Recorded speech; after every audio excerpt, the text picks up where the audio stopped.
Gaudi yali addin as dhuftanii yeroo kanatti ibsannoo kennuu keessanii fi gaaffii koo baay'ee gaggabaabsee gaafachuuf yaala. Gaaddisa hooggansa dhaabota Oromoo jettanii dhaabbattanii paartii biyya bulchu kana wajjiniin gaaddisa tokko jala akka jirtan nutti himtaniittu. Gama biraatiin immoo barattoota Oromoo amma yuunivarsiitii keessa ari'amaa jiran kana qaama ari'uu wallaalle jettaniittu.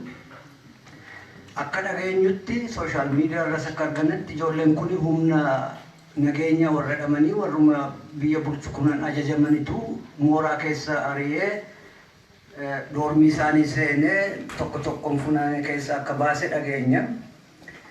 Hooggansa tokko jala jirtu taatan yoo taatan walitti dubbattan immoo attamitti hana ajajoo isaanii yoo humna nageenya naannoo Oromiyaatti Shimallistu ajajaa isatu pirezidaantiidha. Yommuu sabiyyaa ta'e Abiy Ahmed ajajaa. Jara kana wajjiniin hooggansa inni jedhamu kun maqaadhumaaf dhaabate yoo jiraate maaliif waliin kominikeet gootanii eessa akka ta'e kana baruu dadhabdanii. Yommuu jarri kun nuti hin goone nu quban qabnu isiniin jedhu ta'e isaanis hooggansi inni jedhamu sun gaaddisa hooggansaa inni jedhamu sun miiniingiin isaa maali? Hiikkachisaa maali kan jedhu kanuma gaafachuun barbaade. Galatooma.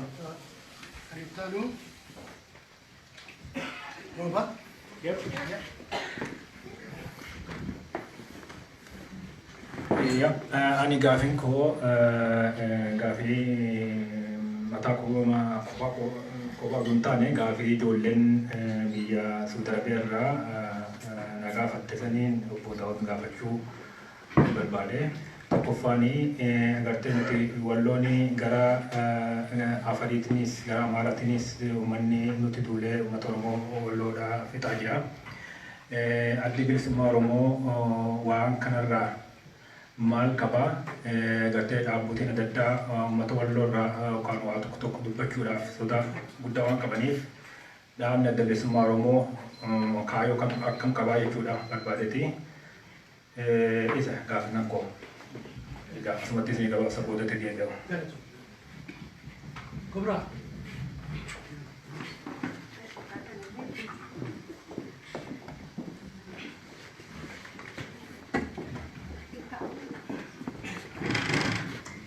Hayır, dursa badeligan iftani, jadda dursa. Umriye keessatti isin arguudhaaf baay'ee gammada qaamaanii. Gaafiin kiyya tuttuqabeellee jira.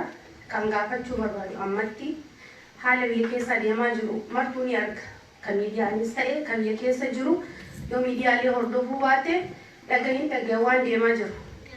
Yeroo baay'ee gara dhaabbilee siyaasaa Oromootiin haalli tokko tokko yoo ta'u dafantanii ibsan baastanii walii galtanii waan tokko waliin maxxansan akka wanni kun qaama keessan ta'e kan dhahamaa jiru kan ajjeefamaa jiru. Kamalee dararamaa jiru qaama keessan ta'etti isin paartiin amma wal maqaa tokko moggaafachuu deemtanii gamtaa jettanii hagam takka waliin hojjechuun keessan maqumaaf immoo ammallee akkuma duraanii san akkuma dheengadda Abiyyiin faarsinee Abiyyi bira dabranii Nabiyyi jedhanii maqaan ta'an itti moggaasanii har'allee isin faarsinee isin jaalannee waliin deemtan jenne boru hoo isinii kan akkamiin isin amanuu dandeenya. Hagam takka isin dabalatee Mararaa akkasuma immoo Kamaal Galchuu keessatti miseensota keessan amansiistanii keessaa fi alaan waliigalteen keessan maal fakkaata? Yoo ammoo jeequmsi ka jiraatu ta'e akkasuma immoo gara miseensa keessaniitti rakkoon ka jiraatu ta'e amansiisuu qophiidha. Waan kana ni moohanna jettanii yaada qabdan. Yoo mootummaan kana hin godhin waliigalteen keessan itti fufamoo akkam ta'a? Lammaffaa kan gaafachuu barbaade tuqanii jiranii paartiin amma biyya bulchaa jiru. Kan Abiy Ahmed jennu matama isaati kan naannoo Oromiyaa gamtaa hogganoota keessa jira. Of keessaa baaftammoo kan isin ajjeesaa jiranii, isin saamaa jiranii, bakka isin walgahii godhatanitti waajjira keessan deemanii isin dhoogaa jiranii, isin wareersaa jiranii maal jettan ibsa baaftanii waan kana waliin dubbattammoo akkam gochuu barbaadan kan jedhu gaafiin kiyya. Kan lammataa immoo warra dhiiga keenya ta'e qaama keenya kan cinaa keenya Wallagga keessatti dhumaa jiran paartiin Oromoo gadi baatee waa jechuun dirqama. Uummanni du'aa jira. Eenyu filannoo deemtan? Eenyu mo'atee? Eenyu bilisoomsu osoo tokko dhumaa jiru? Barbaada dhufuu danda'an. Jimma dhufuu danda'an, Shawaa dhufuu danda'an. Akkamitti waan kana dura dhaabbachuu dandeettanii uummata biyya alaa jiru hoo maal jettanii maal godhuu qaban? Akkanumatti ta'anii reeffa maxxansuudha? Akkanumatti ta'anii imimmaan booyuudha? Garaan nama gubatee jira. Kana caalaa obsi daangaa qaban jedha. Kanarratti maal jettan? Qabxii tokko mee uummanni kana godha san godha jedhaati uummata keenya dhaamaa fi waan danda'an haa godhanii. Yoo kanan ta'in paartiin teenya ta Oromoo yoo isin walii hin galin osomaa isin walgahimatti yaamtanii walii galtee irra geenne yookaan jettan Azeemaa fi Abii fi maali warri Abii ijaaraa jiru biyya keessatti waraana haa ta'uuti waan adda addaa meeshaa adda addaatiin uummanni guddatee jira ka'ee jira. Engatti gaafa nuti biyyatti galtanii alaabaadhaaf mirqaanne biyya keessa deemnutti isaan meeshaa waraanaa galfachaa turan. Har'a eenyu komanna? Akkuma ijoollee waan xiqqoof gammannee waan xiqqoof illee gadduu hin qabnu akkana isinitti dhaamadha. Amaanaa isinitti haa ta'u ammallee nu gowwoomsinaa paartiin Oromoo tokkummaa diinni isinitti himee jira. Wanni Oromoo cabsanii nutu tokkummaa dhabe quba qaban nutti himan tokkummaa nu garsiisaatiin injifannoon galaa baran. Keessan takkumaa kanarratti paartiilee Oromoo barana jedhee labdadha dhiifama naa godha.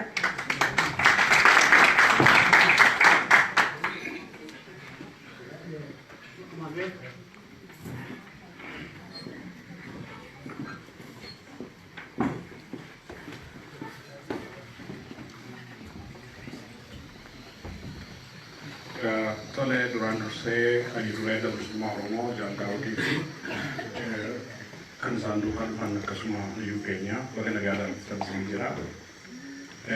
Gaaffiin koo gara caalaan isaa namoota na fuuldura turan afraniin gaggaafatameera. Riippoortii yookaan immoo gabaasnis nu kennitan ni jalqabaa. Akka jirutti haalli biyya keenya keessa jiru maal akka fakkaatu isa kanaan dura beeknurraa nu ibsitaniitu isaaf galatooma.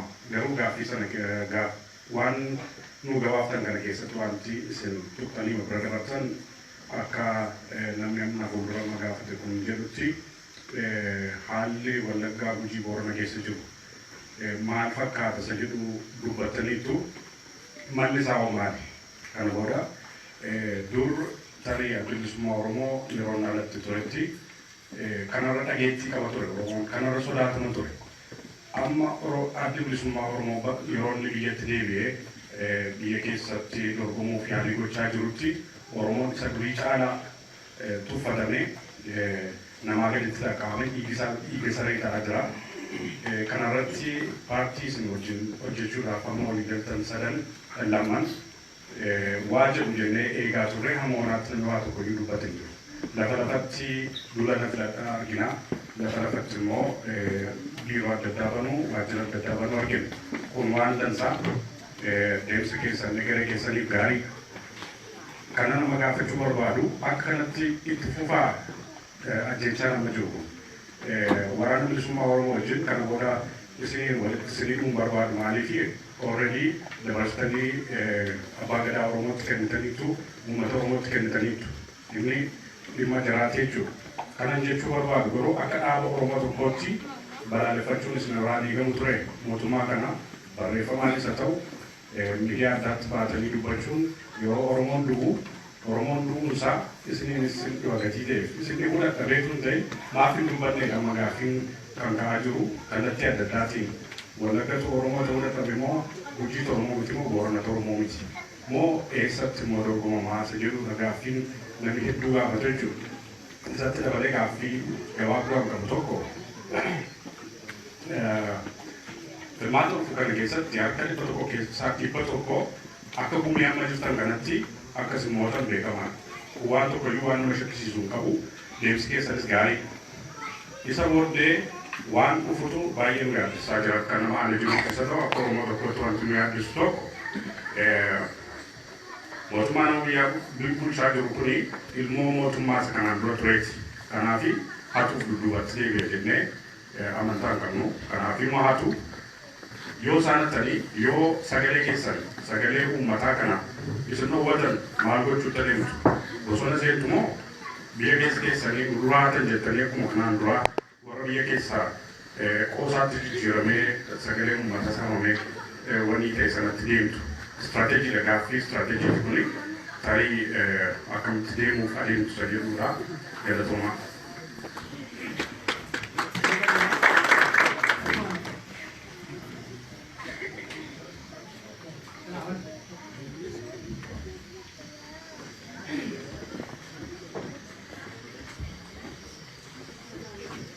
Tole galatoomaa gaaffii qollee walakkaan gaafatameera. Garaan gaaffii waa'ee filannoo kanarratti gaaffii tokko qabamu. Filannoon hin adeemama jedhamee odeeffamaa jira. Garuu akka filannoon sirriitti hin odeeffamne akka inni hin deemsifamne Abiy Ahmed ofiisaa bahee immoo ibsaa jira. Nuyi yeroo baay'ee waan alletti hin jarjarraa hin gammanna malee namichi imaadhuma jira kana.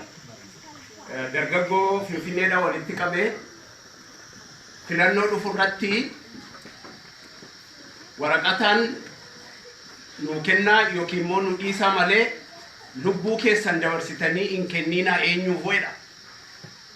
Kuni gowwaatti hin fuulshuu gamnattiin immoo jedha jaarsi Oromoo Owwaamammaa. Utuu filannoo sirriitu jiratu ta'e namni kun Piraayim Ministeeriin tokko dhaabbatee lubbuu keessan hin kenninaan jedha.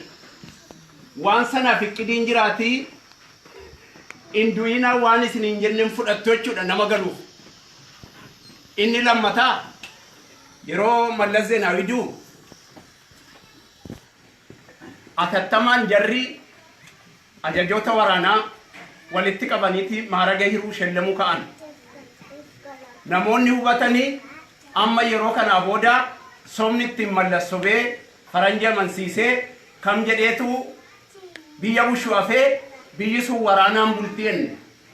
Maaliifi waraanni ajajoonni waraanaa kan isaan ittiin maaragni kennamuufi jabduu waan hojjetan tokko hin qaban. Fuulduratti waan kana naa gootu jechuudha kun isa sana aggaansa jechuudha in argisiisa. Isa kanaafi ani filannoo biyya sanaarratti amantii ammamii qabdu isin.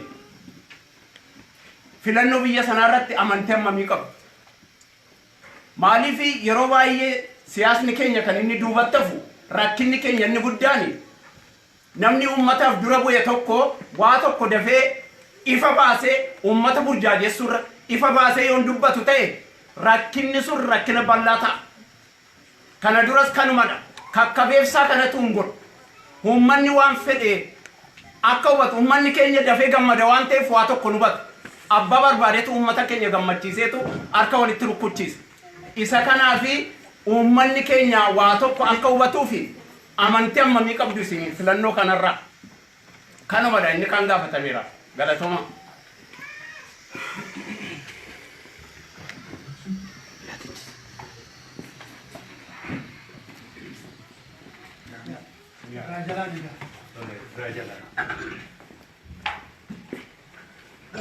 Gaaffii asii Dr. Rabbirraan gaafatee gadi bu'ee kuuraanis tuttuqteetti darbee immoo waan gaaddisa hogganootaa kana dhimma waliin waan command post irratti rarra'ee waliinoo waltajjii qabdu gaafattaniittu ka jedhu gadi bu'ees gaafatameera. Walitti cuunfeen waa jedha. Tokkoffaa waan gaaddisa hogganootaa gaafa diskashiniinsaa yookaan mareensaa yeroo dheeraa fixate yaadatti ta'e qabxiilee Oromoon irratti walii galu kaa garaagarummaa irratti hin qabne adda bilisummaa Oromoo ta'uu kaafaa ta'uu paartii biyyoolessaa ta'uu OPDO Oromoof hin hojjetamma jedhetti maali ka irratti wal taanu ka jedhu kana adda baafanne akkuma sila tuqe social media irratti faca'eera waan isaa qabxiinsaa babal'aa important barbaachisaa Oromoo kan namnu irratti wal dhabuun qabne isa kaan irratti wal dhabama isa kan akka yaadaatti lafa kaa'uun Oromoof yaadichi ka Oromoon irratti walii galu kana dantaa Oromoo irratti ka jedhame sun mataansaa yaada bu'uuraa Oromoo fi important barbaachisaadha ka jedhudha jechuudha ka qabsiifne waliinu. Kun akkasitti ta'ee caasaansaa fi akkaataatti hojiirra oolinsasaa hariiroo nuu fi keessattuu paartii biyya bulchuu ODP gaafas yeroo wal taanetti amma immoo PP ta'eera waan seeraa waan hin jiru jedhee isinii ibseera. Seeraan kan galmaa'e seeraan hidhame miti. Kanaafi waltajjii mamareeti. Waan isaaf tolu hojiirra oolchaa inni tokko kammoo inni kaan waan ni ta'a. Waan kana keessatti nuuf gaariidha. Mee itti hafuufu ka waliin jennu waltajjichi jiraachuu fi walitti haasa'uu sana jechuudha. Waan seeraan nu ilaalu boordii filannootti galmoofnee boordii filannoo jalatti waan waliin mallatteessinetu jira. Dhaabota hundaa waliin sunis waltajjii dhaabota hundaatii ka hammatu ka paartiin gaafas biyya bulchuu IPRDFin maqaa IPRDFin Dr. Abiyyitu mallatteesse isa sana waliin qabna jechuudha. Bakkatti wal gaafannu seeraan. Kana keessatti waan gaaddisa hoogganotaa keessatti gaafuma mallatteessinu sana nuti akka ummata Oromoo fi bakka buunee dubbanna qabsoofna jennetti gadi jabeessinee qabxii 3 qabsiifneerra gaafas. Ka hariiroo keenya itti fufuufis hariiroon keenya addaan bahuufis murteessoo ta'an. Tokko nageenya Oromiyaa. Nageenya Oromiyaa keessaa ka ilaalu walumaa gala warra akka mormituutti jiru nu immoo yookaan immoo paartii biyya bulchuu ODP moo eenyuun ilaalaa gaafatamni jiraachuu qaba. Kana waloodhaan nageenya kana assess goonee gamaggamnee dhiyeessinee irratti mari'annee furmaata ta'uu qaba jennu. Kun jechuun maal jechuudha? Tokko daangaalee irratti bakka adda addaatti namni keenya ka du'aa jiru. Gariinsaa liyyuu poolisiidhaan du'a. Gariinsaa ammoo poolisaa federaalaan du'a. Direedawaa keessatti ajjechaatu deemaa jira. Walloo keessatti bakka adda addaatti ajjechaa deemaa jira. Karrayyuu keessatti karaa darraa selasinii tuqee kuni dhaabbatuu qaba. Darbee waan naannoo komaan poostiitu jira. Rakkina lolli itti fufuu waraana bilisummaa Oromoo fi mootummaa gidduu. Kuni qoratamee walumaa galatti rakkina nageenyaa jedhamee ajendaan ka qabsiifame jechuudha. Kalammataa waan hidhamuu fi hidhaan itti fufuu fi dhimma hidhamtoota ilaaluudha jechuudha. Inni kunis ifa ta'ee qoratamee as bahee ka hundi keenya irratti walii galu ta'ee ammaan booda ka hidhame hidhaadha akka bahu ka yakkaan gaafatamuu hin dandeenye.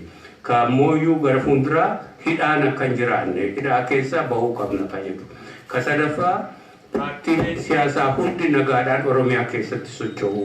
Kana jechuun waajjira isaanii banatu bakka barbaadan dhaqanii uummata waliin qabanii uummata wajjin mariisisuu mari'achuu ajandaa siyaasaa isaanii dhiyeeffachuu kun mirga. Kana yoo walii qabanye sadarkaa Itoophiyaatti illee nagaan ni jiraata ka jedhudha jechuudha.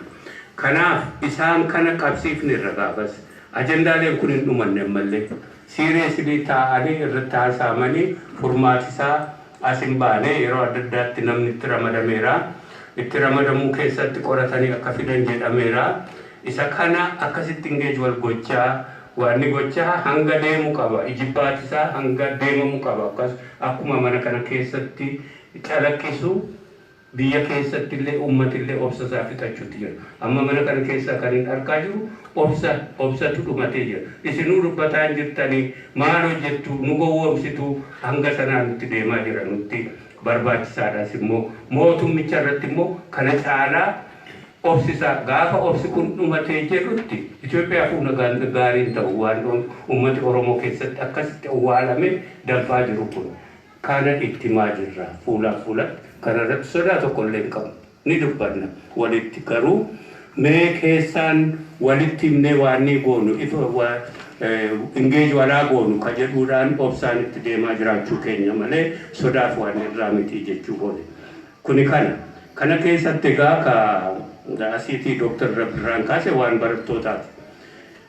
Erga akkas ta'eeti nama ariiyyuun beeknu jettanii isin warri suni maal jedhu dhuguma waan gaaddisaa hoogganotaa kun hariiroon keenya waan laaksu tokko waan serious ta'ee walitti hidhatee seeraan wal hidhee seeraan wal gaafatamu miti kana sidii ibseera. Kanaafi at convenience wal gaha malee at convenience wal gahu immoo warri mootummaarra jiran akkaataatti isaaniif mijateen walitti dhufna malee hariiroon gidduu keenya jiraatee seeraan warra wal gaafatuu fi seeraa waan ni ta'u waan hin taaneefi addatti immoo ODP'n jijjiirama I don't know biologically and waan jedhamu of jijjiiree akka biraa ta'ee entity biraa ta'ee as bahee PP ta'ee dissolve ta'ee gaafas waliin wal taane waltajjiitti ni jira garuu hangana ammoo kaseera wal gaafatan miti garuu itti fufuun gaariidha ka jedhudha. Kuni ejjennoo akka dhaabaatti dhimmoota adda addaa irratti dhimma nageenya Oromoo dhimma mirga namaa dhiitamuu maalii qabnu kanarratti ibsatuu fi wal gaafatu bifa adda addaan qabnu waan nu dhorku miti sana alas itti fufnaa dhiibna kana keessatti akka adda bilisummaa Oromootti yeroo adda addaatti dhimmoota galmeessinee bakka seeraan wal gaafannu boordii filannoo keessattidha kana faayil goone yerootti itti milkoofne namoota hiiksisne jira baay'inaanii darbee moo sanarra darbee advocacy waan human rights commissioniitu jira biyya sana keessatti sanattis yoo guutummaatti dhaqee furmaata hin fidin illee karaa keenya duulla akkasii seeraanii fi karaa seeraa qabatee deemuun inuma itti fufa karaachi mootummaan sun mataan isaa furmaataniif nuu fida jennee kattuuf gannee jirru akka hin taane akkuma qaban so maali furmaati isaa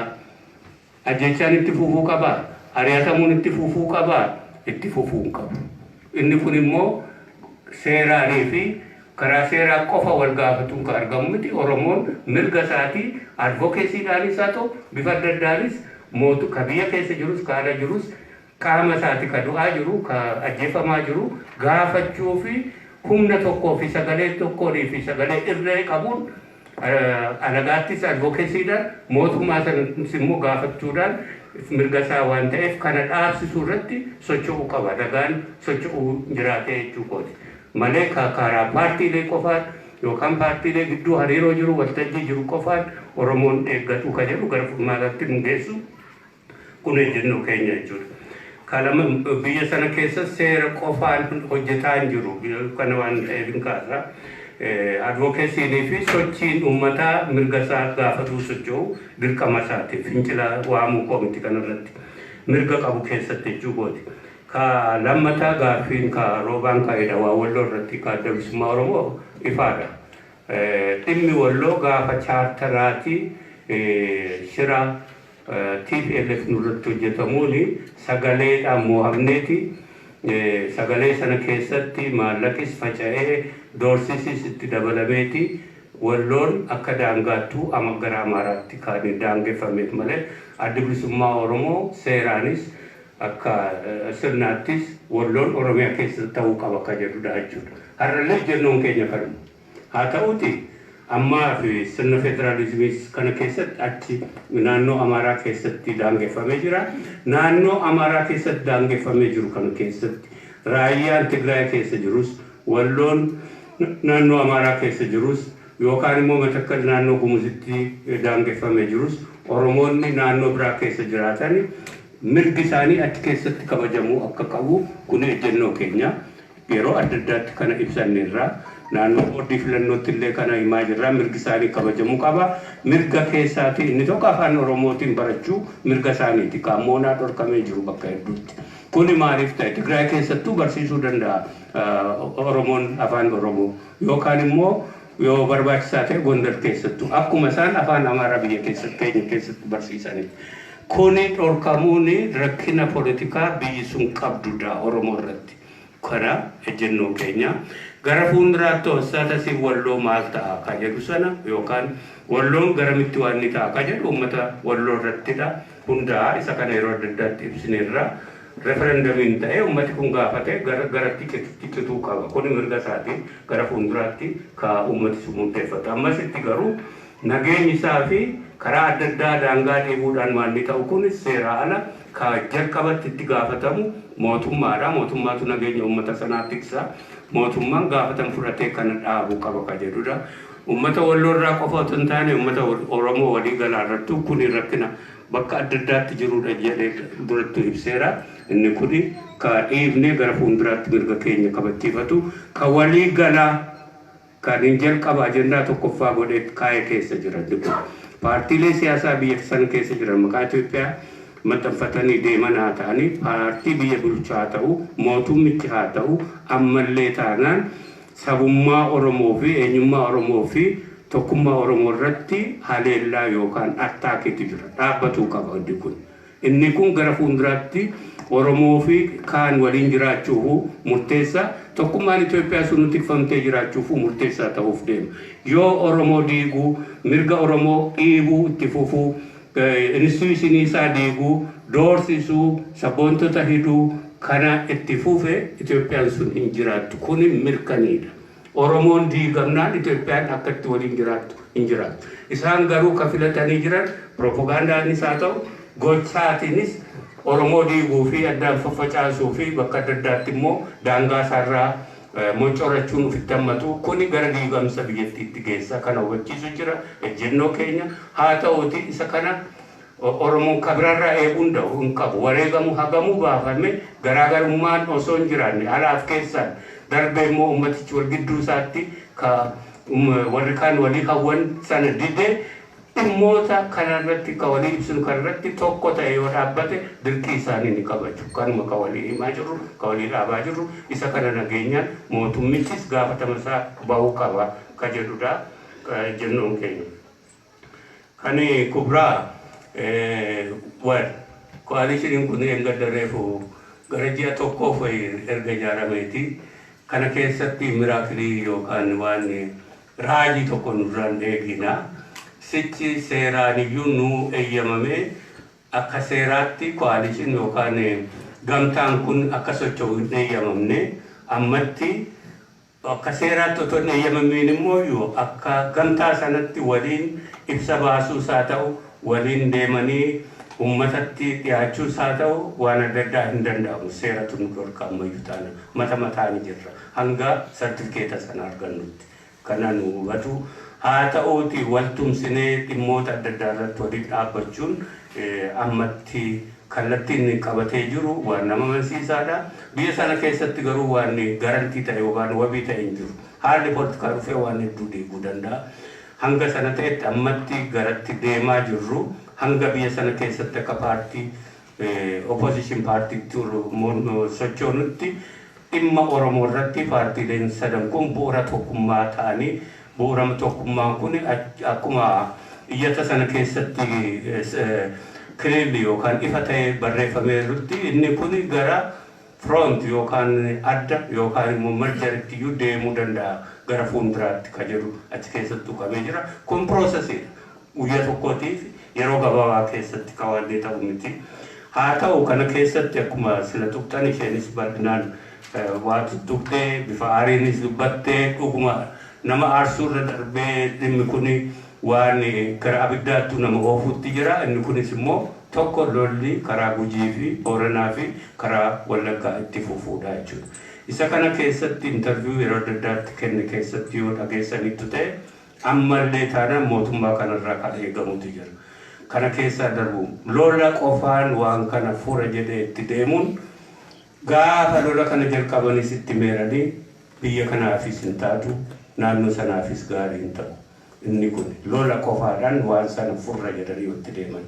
Kalammataa furmaata kan jedhu mootummaan suni poolisii isaa fi murtii isaa akkaataatti waan kana furu ifa nu gochuu qaba jennee gaafanneera. Uummataafis ifa gochuu qaba jennee gaafanneera. Akkasumatti propagaandaadhaan waan ni godhanii Oromoos kanarratti qoodanii furmaata karaa lolaa finnaanii fi waan adda addaa deemuun hanga inni nama deemsisu ji'oota confusionii uummata keessatti uume waan isaan bu'aa irraa oomishatan ji'oota 3, 4, 5 yoo baate waggaa tokko hin caalu.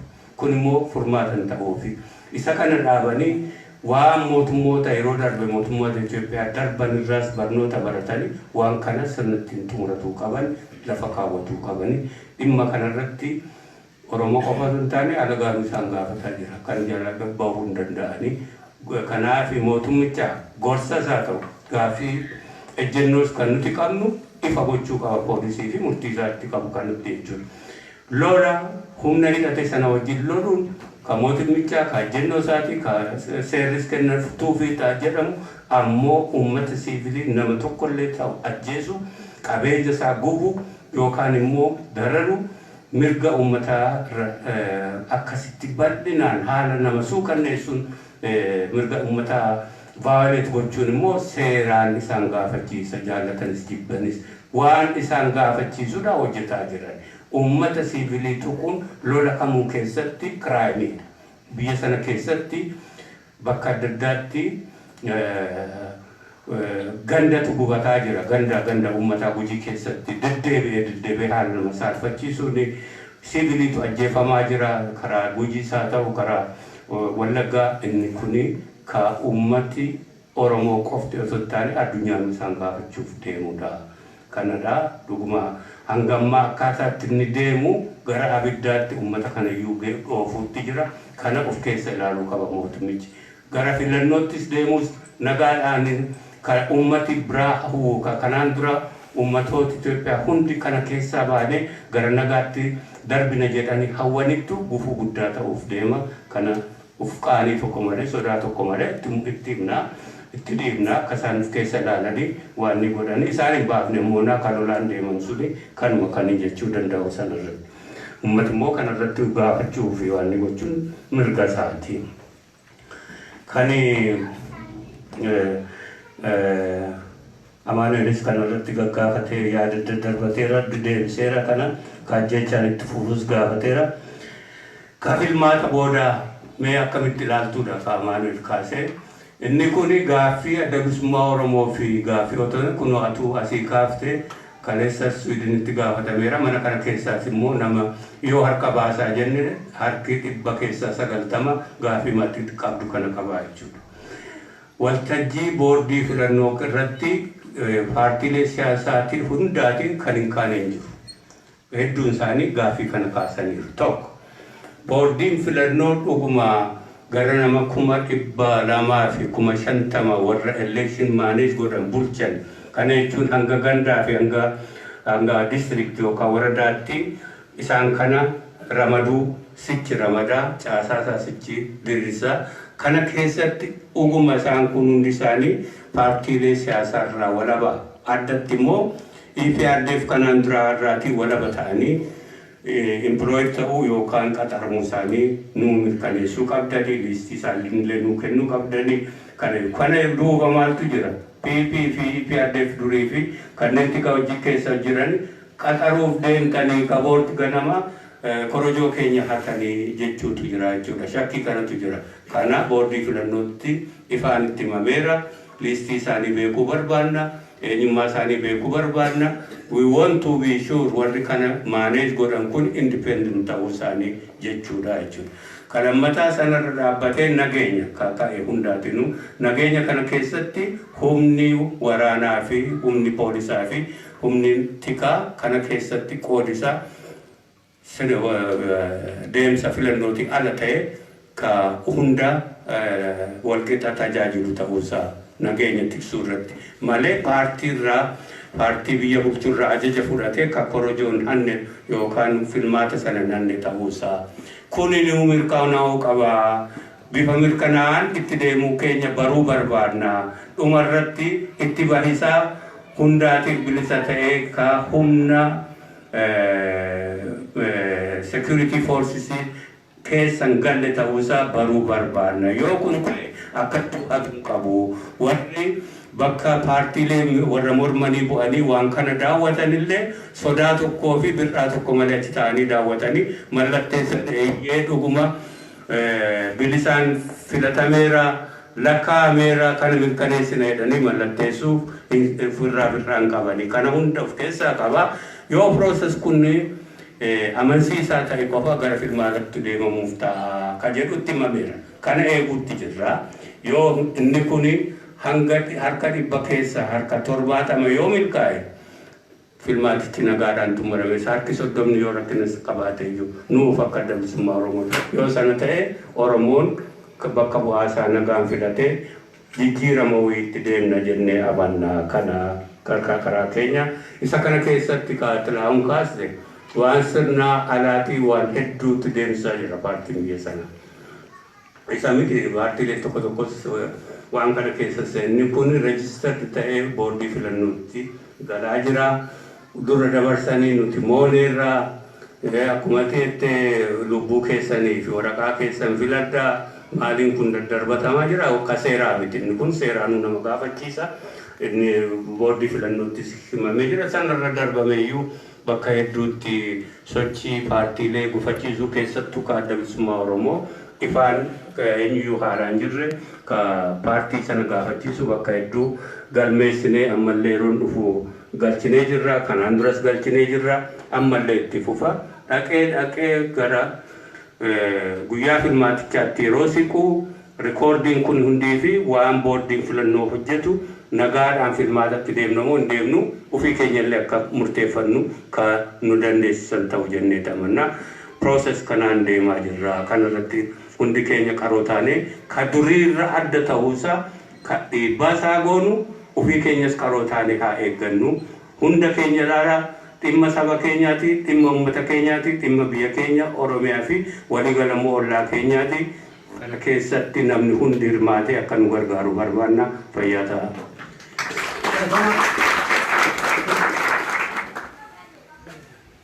Waan baay'eetu ka'ee waan baay'eetu baratame waan hafee jiran itti fakkaatu. Okay. Nama sadii tokko lama sadii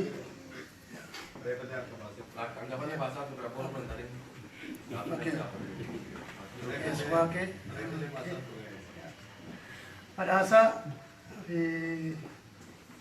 Nandes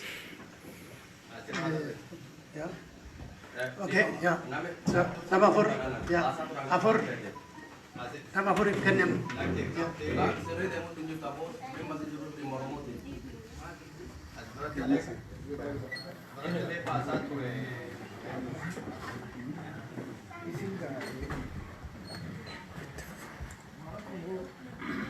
Galatoma gaaffii baay'ee illee hin qabu garuu yaada kanatti dhagahame tokko keessaa sin gaafachuun barbaada. Isa dura garuu yeroo jalqabaadhaaf akkasitti wal arginee waliin mari'achuudhaaf sinis immoo karaa dheeraa deemtan dhufuu keessaniif baay'ee galatoomaa isin jedha baga nagaan dhuftan. Gaaffii ni qabu waa'ee filannoo boordii ilaalchiseeti. Innis immoo tokko namni isheentii itti gaafatamaa filamtuu boordii taatee jirtu nama paartii biraa keessattuu anatu mo'ataa ture jettee nama mormataa turte. Arra immoo achi teessee yeroo kophaa isheetiin yookaan immoo isaan mootummaa wajjin qacaramtee teessee fi hojjettu ammam amanummaatiin dhugummaatiin hojjetti sin immoo yaada kanarratti amanummaa qabdu kan jedhudha. Isa kana bukkeetti immoo kan inni qabu gaaffii biraa akka paartiitti yeroo sin dhiyeeffatan waggaa tokko sin fudhate filannoo boordii sunuu qulqulleessinii kennuudhaaf. Torban darbe keessa garuu sanbadduraa warri baaldiraas dhaqanii kennatanii guyyaa sadii keessatti immoo kennameef. Kan yeroo ilaaltan ammam dhugummaatiin hojjetu yeroonni kun jettanii ilaalaa jirtu. Isa kana bukkeetti yeroon warri baaldiraas kun biyyaan fudhatan immoo magaalaa kan naannootti kennaniif immoo akkamitti akka isaan namaa kennan sana mataasaa seera sana keessatti haala sana keessatti hubattaniittu galatoma.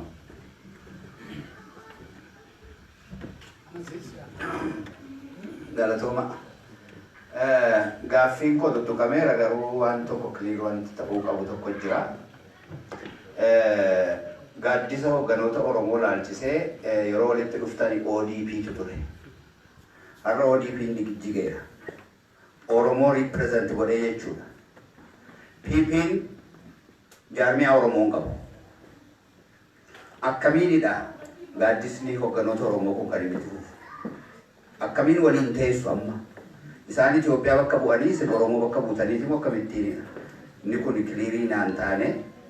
Gaaffiin inni lammaffaa filmaanni kun yoo hin deemama jedhame naannoleen command postii jala jiran filmaataa ala yoo godhaman because strong holdii keenya miti jedhanii jaamananiif yoo filmaataa ala isaan godhanii bakka biraatti qofaa goona isa sana garuu military commandiidhaan bulchina yoo jedhan pilaanni keessan maali? Gaaffii jedhudha galatoma.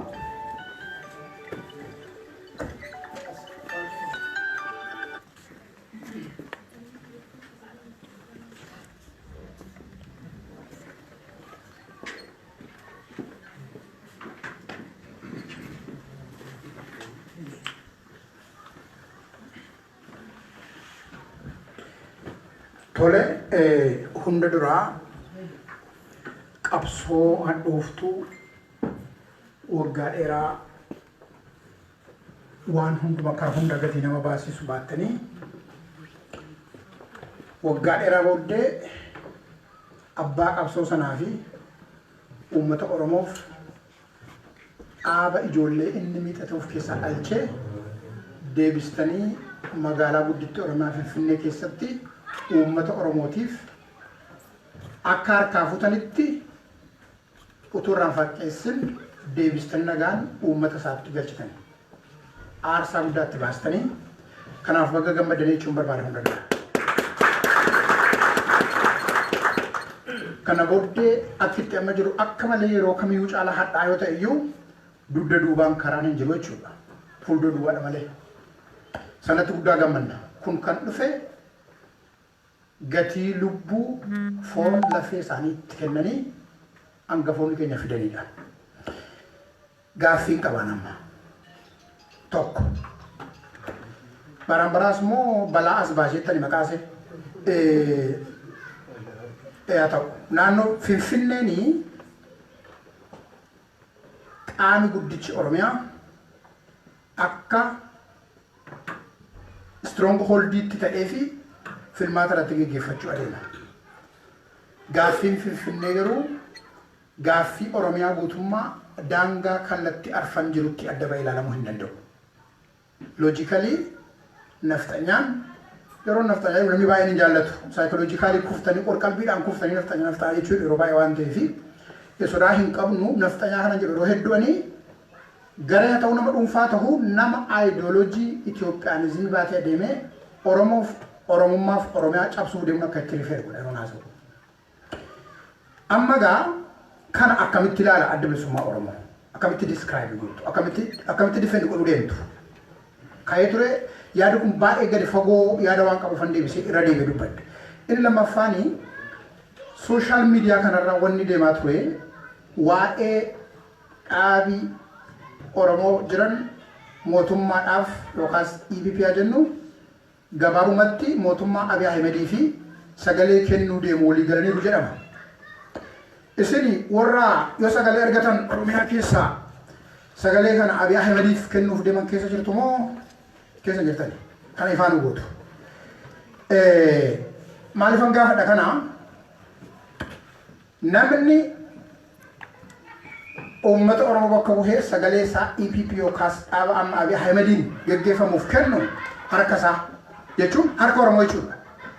Karaa biraa harki Oromoo aanoolee irratti cirame sun sirriidha. Ammas leegasii sana fudhuu karaa nagaa deemu jechuu jin tokko.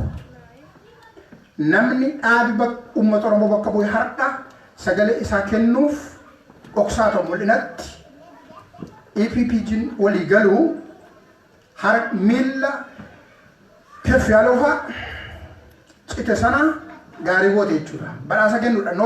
Nobel Peace Prize Itoophiyaa keessatti hojjetame kennuuf jechuudha kabira. Yookaas miila micaa'een gaddaa waggaa 911 abbaa isaa biratti dhahanii irraa kutanii bilbilanii immoo komaandi poostiidhaan waraanni ilaa shaneeru kun jedhan sanaa jechuudha. Isa sana rekooganaayizii gochuudha jechuudha. Qalee calan qorratti Oromoo kumaatamaan dhume sana anoolee irratti Oromoo kumaatamaan dhume cirame sana ijoolleen Minilik waan gaarii hojjettanii ammas itti deemaa. Eenyummaa keenya, afaan keenya, daangaa keenya, aadaa keenya fudhannee dhimma buunaati isin karaatti dhufaa jiru tokko jechuudha. Yoo adda bilisummaa Oromoo kana gochuu deema ta'e Oromoon Maccaa Wallagga keessaa Dambidollootti gaaf tokko yoo marroo meeshaa hiikkata ta'e gudii isa goona jedhe. Yoo adda bilisummaa Oromoo kana gochuu deema ta'e gudii isin goonaa jechuudha. Karaa biraan hin jiru. Karaa biraan hin jiru jechuudha. Karaan jiru sadii hin jiru lama duwwaatu jira. Bush akkas jedhe. Yeroo Osama bin Laden rukutuuf daboo barbaade warrumna qaban daboo barbaadu tumuu fi danda'anii yeroo tokko tokko nan gabaabsa rakkoon hin jirtu baay'eedha yeroo hin jirtu. Karaan sadii hin jiru jedhe lama qofa jedhe yookaan wajjin dhaabbachuu yookaan shorkeessaa wajjin dhaabbachuu jedhe. Uummanni Oromoo kan inni barbaadu nama gadi ba'ee miidiyaatti dubbatu yoo miti nama aakshinii fudhatudha. Nama atmosfeeraalee qilleensa ilaalee yeroo Oromootti Oromoon bulluqu korojoo fudhatanii gadi figuu miti. Nama gadi taa'ee aakshinii fudhatee afaan Oromoo daangaa Oromoo Oromummaaf Oromiyaa walqixxee nama eegsisuudha. Kanaalan jedhu jechuudha. Isin Oromoo Oromiyaa Oromummaa kompromaayis gootu taanaan kalaas addaan baane jechuudha. Sababaan kana jedhuu fi diinni Oromiyaa qofa jaallata. Oromoon immoo Oromiyaa fi Oromummaa fi Oromoo jaallata. Kanaan addaan waan baanuu fi isa kanarratti ejjennoon keessan ifaa fi gadi jabaata fagoo ta'uu isaa fedha jechuudha. Yaa gabaabsu tokkitti qaba dhiifama. Gaaffii kana immoo mana kanan gaafadha. Isaan qopha miti. Mana kana maaliin gaafadhaa? Uummata Oromoo dhaggeeffatu hundas nan gaafadha. Ajjeechaan dhala Oromoo irratti hamma dhaatti ta'ee wal duukaa qabsaa'aa turre. Oromummaa du'enne. Har'a garuu Oromoon Maccaa Wallaggi Ondee Libeetis 10 20 30 40 mataan ijoollee irraa faca'aa gaafa jiru waraana Abiy Ahimediin usnee teenye. Gujii keessa dhalli Oromoo gaafa abiddaan fayyaatti lubbuun intaar faamili gubatu dubartii waraanni Abiy kashalabbeen dabaleen dhaabbattee gudeeddee gaafa ajjeestu in usne. Boorana keessa gaafa Oromoon du'u usnee jira. Walloon nafxanyaan ijaaramtee mootummaan deeggarsa hunda kennee fi Oromoo walloo guyyaa guyyaadhaan abiddi itti qabataa jiru usne ilaalle. Yoo kanan dura falmaa gaafa turre sababa Oromoo kan hin ta'in saba kabaraan biyya hoogganeef falmine ta'e haa teenyu. Yoo garuu Oromoo maaf du'a waan jedhu yaadna ta'e har'as ka'uu qabna jechuudha. Kana dura garuu inni ajjeese Oromoo ta'uu sababa hafeef kaane yoo ta'e homaa miti. Garuu Oromoo du'uutu nutti dhagaamtu yoo taate amma nutti dhagaamtu kana caalaa hin haasa'uu galatooma.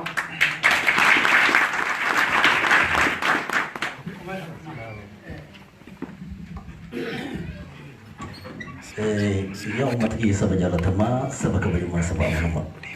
Magarabni guddoo walumaa agarsiisuu hundumtuu ashamaa isiniin jechuudhaan akkasumas obbo Daawud warra wajjin dhuftan wajjin baga nagahaan uummata keessanitti dhuftanii yaada keessanis uummatatti himtanii uummata irraallee yaada keessan dhaga'uuf carraa argattan isiniin jedha.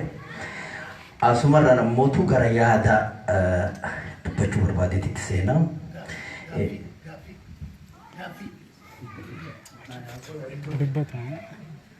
Na egaa yaa dubbata gara yaada kiyyaatti itti seenuudhaaf tokko dubbachuun dura dubbii afaan nama qabu hin barbaachisu. Nama iyyuu hin barbaachisu nuti ofii kennaa ofirraa dubbanna saba kennaaf dubbanna. Namni nu dubbisu namni afaan nu qabu dubbii. Kan itti dubbataa jiru uummata keenya ka ammootu yaada waliin mari'ataa jiru warra keessummaa mari'achuu dhufan malee isin warra jiratan isin irraa gaafii gaafachuuf yookiin ammoo isin haga amma nu dubbiftan kana osoo jalatti kun hin dhufu hayyee gara yaada kiyyaatti seenaa. Gaafa biyyatti dachaatanii fi har'i guyyaa bara akkaataan gaafa biyyatti dhuftanii mootummaan gaafa biyyatti itti waliin dhuftaniitti mootummaan hadhaa garagara. Yeroon isaallee garagara. Uummanni keenyas ka gaafsan keessa jiru hadha keessa jiru garagara. Wanti kun qarallee namni fedha lolaa qabaatee qawwee baatee muka keessa fiiguuf nama ajjeesuuf osoo ta'e rakkina dhiibbatu uummata yaaseetiniin uummata mukatti yaase. Erga kun ta'ee qabsoo qeerroof qarreef uummanni keenya keessaaf alaan godheen afaan tokkoon godheen dhaabbotas warroota akka mootummaa irraa of gubbaa keenya gad nurraa bu'aa jennee jiru kanas qeerrootu as baasee bakka kana geesse. Kuni erga ta'e nu hundaafuu dirree bal'oodhaan hunda kennaa achitti guyyaa waliin nu gahee jira. Guyyaan kalee sun guyyaa birii guyyaan ammaa keessa jiru guyyaa birii jechuu irratti as deebi'uudha. Har'a uummanni gaafsa waliin haasoftan suni ummata ODP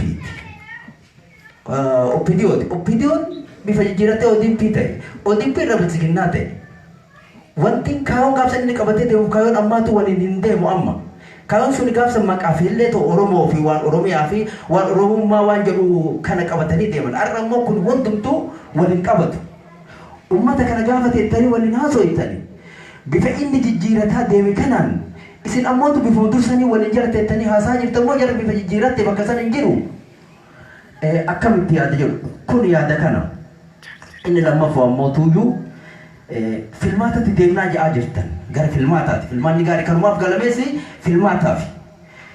Filmaatatti deemuuf eessarratti filamamu fakkeenyaaf amma gara gujiititti naannoon kun filannoodhaan waan dhiyaatu natti hin fakkaatu amma akka jiru kanaan. Naannoo Wallaggaa waan dhiyaatu natti hin fakkaatu akka jiru kanaan.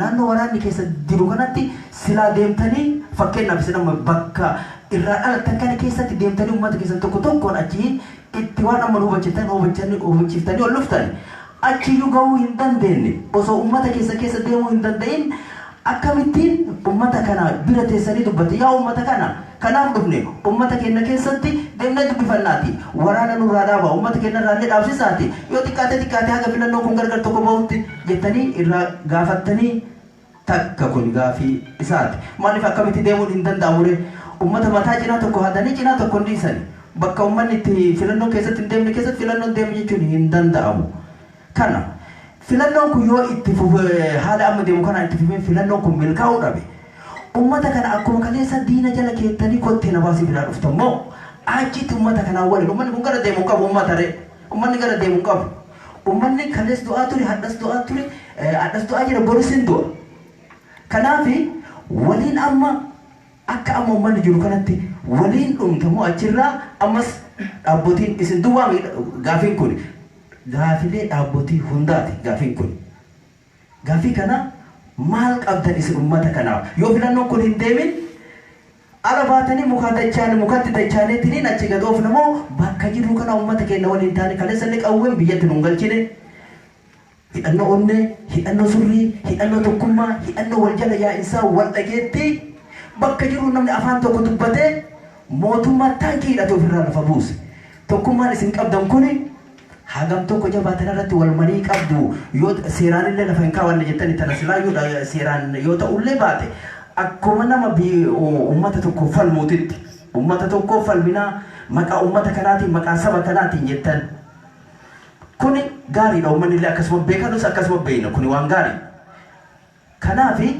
maal yaanni isin ummata kanaaf amansiisaa qabnu haala mootummaa beeyna mootummaa irraa kanatu ta'a jennee waan isin irraa waa'ee mootummaa isin hin gaafannu mootummaa akka gaariitti yaanni isaanii nu galee jira keessan amma yaanni isin qabdan ummata kanaaf amma haalli lamatu toltu filannoon itti fufte gaarii didduu hoo ala kana gaddacha amamoo achuma keessatti way qawwee harkisuun achitti hin deebi'amu maaliif qawween hiikkatame nama ammoo balbala sana jira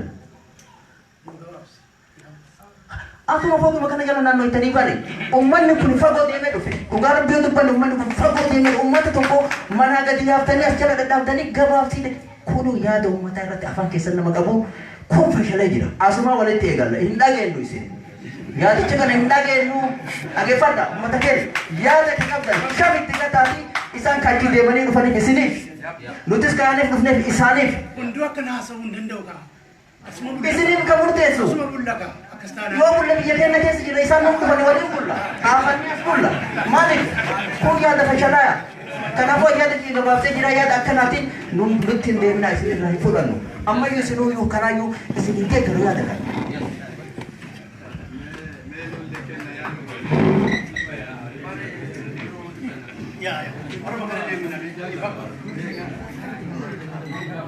yeroo jiraatu yoo yeroo qabaatan hangaadhaa walakkaattuu itti fufna dura warra kanarraa deebisnu warra kaanis isingaa isinumtu obsa godhadhaatti waliin turra malee manni kunis kiraansaa yoo dhumatu ta'e tole warra gaggaafataman itti walii jenna tokko waan boordii filannoo fi chairperson boordii filannoo irratti ka obboleessa keenya badhaasaan kaasedha. Well, nuti individuals si jalan deemu intalli kun dhuguma kanaan dura paartii adda addaa keessa turte dhumarratti garuu paartii hunda keessaa baatee akka nama tokkotti Ameerikaa keessa jiraataa turteedha odeessi jiru ammas akkuma sanaatti akka independent paartii kamuu keessa akka hin jirretti employed akka taatu itti beekna haala keenya waggaa tokko xumuratuun suni piroosesuma nu gaafatanii pirooses sana guuttachuudhaa fi gariinsaa karaa boordii filannoo miti danqaraanii rakkina nageenyaa mootummaa fi nu gidduu uumametu tutturse kanaaf hariiroon nuu fi boordii filannoo gidduu jiru hariiroo dhaaba sirnaan galmaa'ee deemuu fi boordii filannoo immoo seerarra dhaabbatee kana qindeessu gidduudha waan isaan nu gaafatanitti otoo itti rakkatiin hagamuu fixatu diteelsaa galchineerraa inni sun xumuramee dhumarratti nuu kennanii kanaaf ammoonaatti adda bilisummaa Oromoo akka paartiitti waan boordii filannoo gaaffii keessa galchuun argine ishees haa ta'u boordicha jechuu kooti. Gara fuulduraatti garuu kana jechuun guutummaatti amantaa keenya kennine jechuu miti waan sila tuttuqe sana keessatti sirnaan hanga gadiitti uf ijaaranii ka election boardiin regional states ka Oromiyaa ka naannoo Amaaraa jechuudha. Oromiyaa keessatti immoo hanga district hanga village'itti gadi bu'ee independent election management team isaanii mission isaanii kun ijaaramu kun hundi fi akkaataa sochii isaanii hundi scrutinize gochaa deemna. Mirga keenyas immoo jala buunee kanuma ka ilaalu akka institutionichi sana keessatti isheenis mataan ishee kaameeraa paartiilee siyaasaa fi addunyaa jara akka jirtu akka gaariitti quba qabdi jenneeti amanna kanuma ilaallaa tokko kana kan ishee ilaaluun waan baaldaraas ilaaluudha. Waan baaldaraas waan inni akka sagantaa siyaasaa haa ta'u sagantaa siyaasaa isaasitti argina miidiyaa irratti akeeka isaa kan inni facaasu nuun ta'u. Dura dhaabbannallee aggressively dura dhaabbanna. Mirga Oromoo fi seera biyya sanaaf waanni ka dura dhaabbatudha. Haa ta'uti akkuma biyya Jarmaniitti argitan Sweden kanallee akkas ta'uu dhageenye bakkoota biraas neo-naazis isaan kun hundi akka paartiitti ijaaramanii mirga qaban socho'aa jiran. Paarlaamaa keessaayyuu barcuma qabanii yoo nu mo'atan akkas ta'ani nutu dadhabaa ta'e uummata keenyatu dadhabaa ta'e isaanii nu hankomannu hin qabnu jechuudha.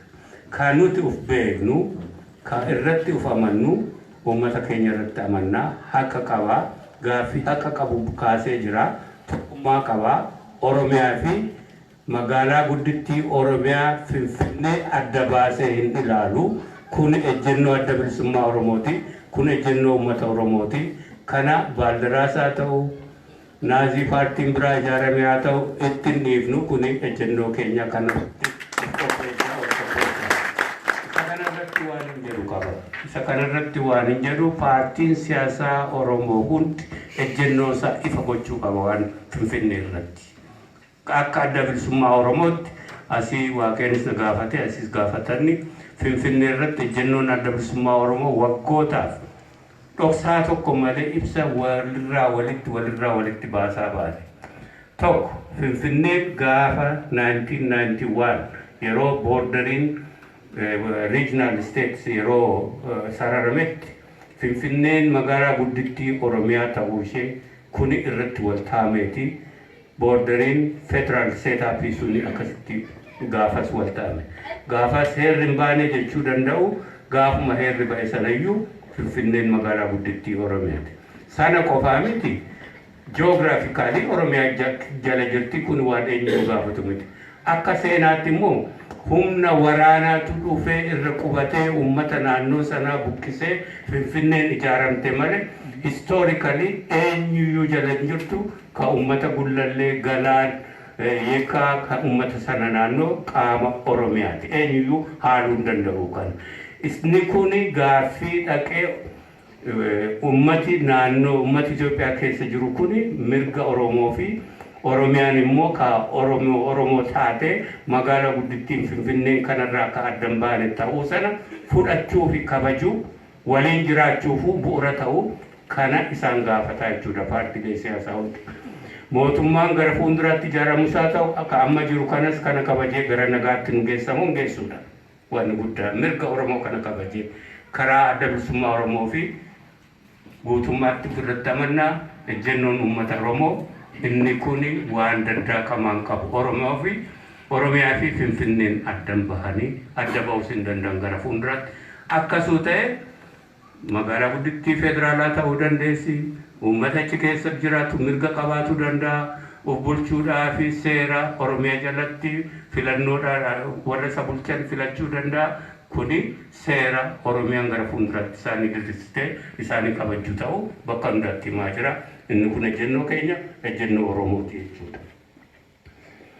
Well, kabra dedebe waninis asika se amansis jalwa kene sachi kase no jalumar tukase nature opidio kawli waltatan kuni ga dro opidio ra achi odi biti jirame amma mo pipi tae maali hadiro ke sana kamitti dailaltu akabitu walin demtu kun ifa miti kajadu ugala fajiru gafi dae wani sa bifa sa jijirrate enyumma sa jijirrate asbahira hato waltajji sana walin qabatani maritti fufungari enyumma sani kattinu himanura kanne rairo walgenyu kanatti akkasutae mootummaa rajiru hariiroon nu akka paartii Oromoo fi mootummaa gidduutti jiru waltajjii sanatti dhimma baadee haalota walii wayyeessaa deemu hanga walii fudhanne hanga fudhatanii wayyeessan kan maal akkasumatti waliin jirra gaaffiinsaa ifaadhaa jechuu goote. Siifis deebi'ee fakkaata jaalumal. Inni kan ka command postiiti achis jaallu akka kaase umaris kaase achis kaaste waan command postii في والماغر Ethiopia keessatti filmaati eessatti ta'a security mapping waan jedhu qaba boarding filannoo isa kana xumuratee nun beeksisne ammoo bakkoota command post akkuma tarii hordoftanitti yoo ta'e gaafa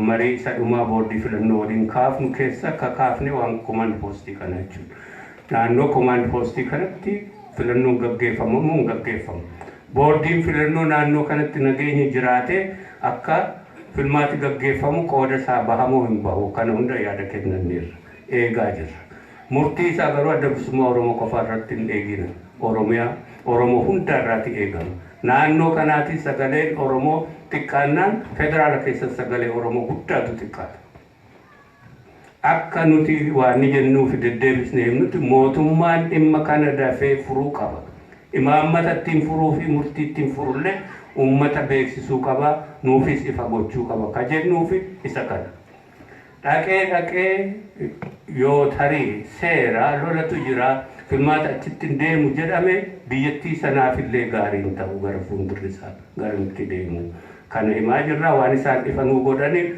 walitti baanee murtii keenya akka sabaa fi akka ummataatti waliin fudhanna adda bilisummaa Oromoo qofa irratti hin dhiisina kan jechuu danda'u. Ka Finfinnee deebisne ka command postii deebisne ka achi jalwaaqeen kaa'e ruling partyidhaaf sagalee keessan kennitu moo attan yoo kennitu ten waliin hin jirtanii kana quba qabaadhaa gaarii murtii keessan fudhanne hin kenninu.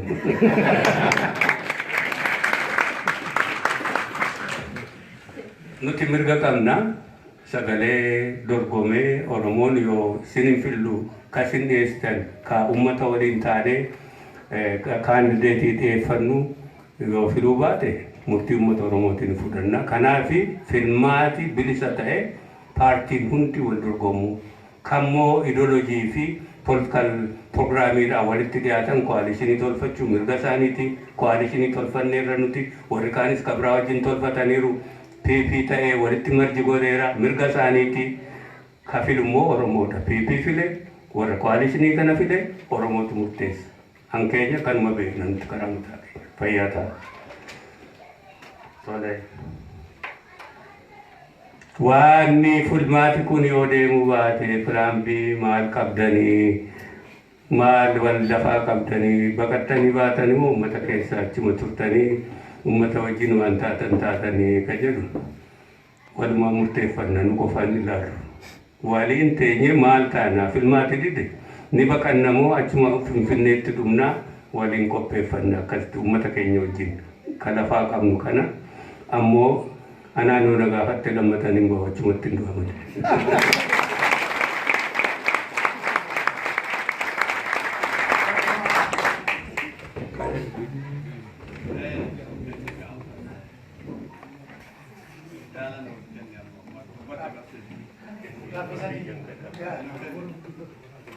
Okay.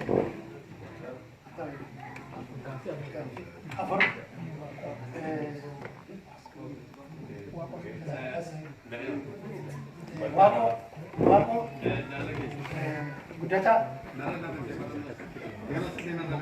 Mukhtar.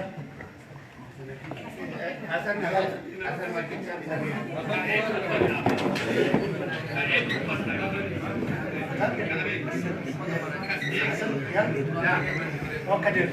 Okay. Kan mana? Karena berat. Ya, Ivan.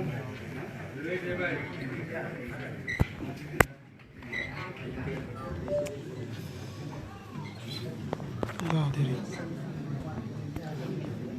Wak.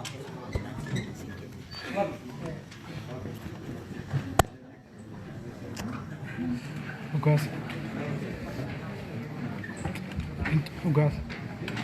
Asuma tayo waraaba malee yoon itti baasan didoo. Waan tokko dubbachuun duratti ukaansaan Tigiree nu geetti. Uummata ukaansina. Uummata keenya kaasii jiru hundi isaatu dhimma Oromootiif as jira. Eenyuyyuu eenyurra Oromoo uummata kana caalaa dhimma Oromooti kan quuqamu hin jiru. Uummata afaan hin qabina alagaanuu kan qabaa ture hin ga'a. Uummata marachiisa, uummata haa dubbatu, uummata dubbachiisa. Qabsoon dhimma dhuunfaatii miti hawaasa Oromooti. Kanaaf akkasii hubadha hundi keessanuyyuu. Okay. Hambaa qabsoo Oromoo obbo Daawit Ibsaa baga lubbuun jiraattee guyyaa hadhaa Osloo keessatti uummata keenya waliin maratuuf bakka kana nagaan argatte sin jedha. Ammalee ergaan nyaadhu sin jedha. Umrii dheeraa rabbisiifaa kan. Gaafin tiyya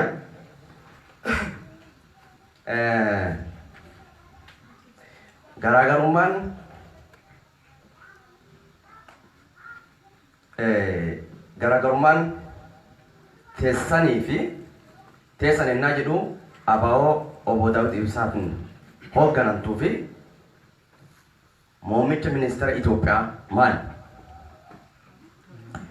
Muummichi ministeera Itoophiyaa Ekiraa Minilikii nutti faarsa. Ilmaa isaa waliin ta'ee jechuudha. Isin ammoo ilmaan Tigiree nutti faarsitu. Ilmaan Mellesi jechuudha. Okay? Kanaafuu garaagarummaan keessan maali? Minilik karee harkaa fi harma hawaasa kenna uummata Oromoo irraa ciraa aangoo isaarra ture. Tigiree yoo ta'e ammoo qabsaa'ota ilmaan Oromoo kaan harkaa miila irraa ciraa kaan qeenca irraa ciraa akka hin taane keessa jireessisaa turanii jechuudha. Warra kana waliin isin ammoo bakka garaagaraatitti diraamaa siyaasaa waliin akka taphatu jirtan bakka garaagaraatti argisiis jira. So kanaafuu maan garaagarummaan keessan gaaffii lammaffaa. Waggaa tokkoof walakkaa waggaa tokkoof fi waggaa lama keessaatitti bu'aan waraanni garee obbo Daawit Ibsaatiin hoogganamtuun bosona hafe kuni uummata Oromootiin buuse maali? Bu'aan Oromoon waraana badda hafe kanarraa argate maali? Ani dhalataa Gujiiti. Ilma Oromooti. Dhiifama as keessaa yeroo takka gaaffii gaafadhee jennaan ati dura bakka bu'aa Gujiitti nama naan jedhe jira mana keessa.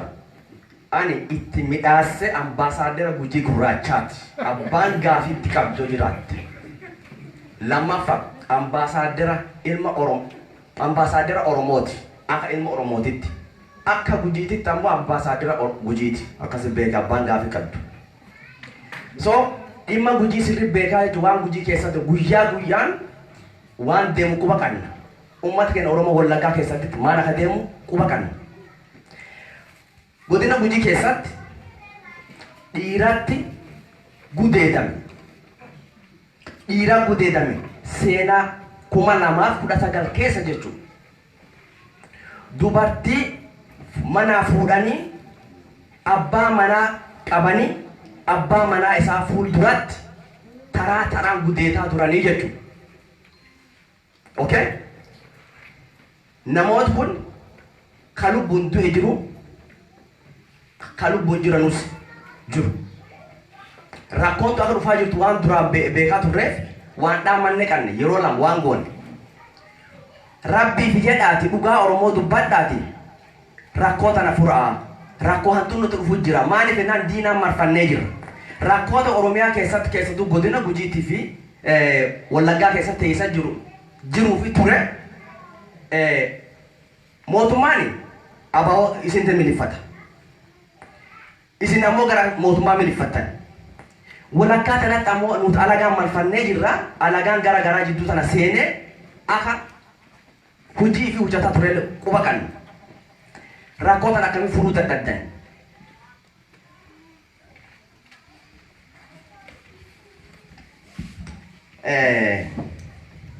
Wanta akkasii dubbisa. Isii dhumaati.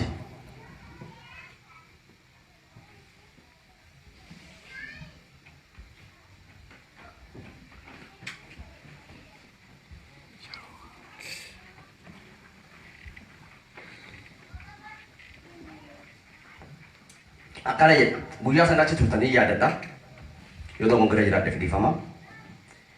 Namni kun bu'uureessaa baankii Oromiyaati.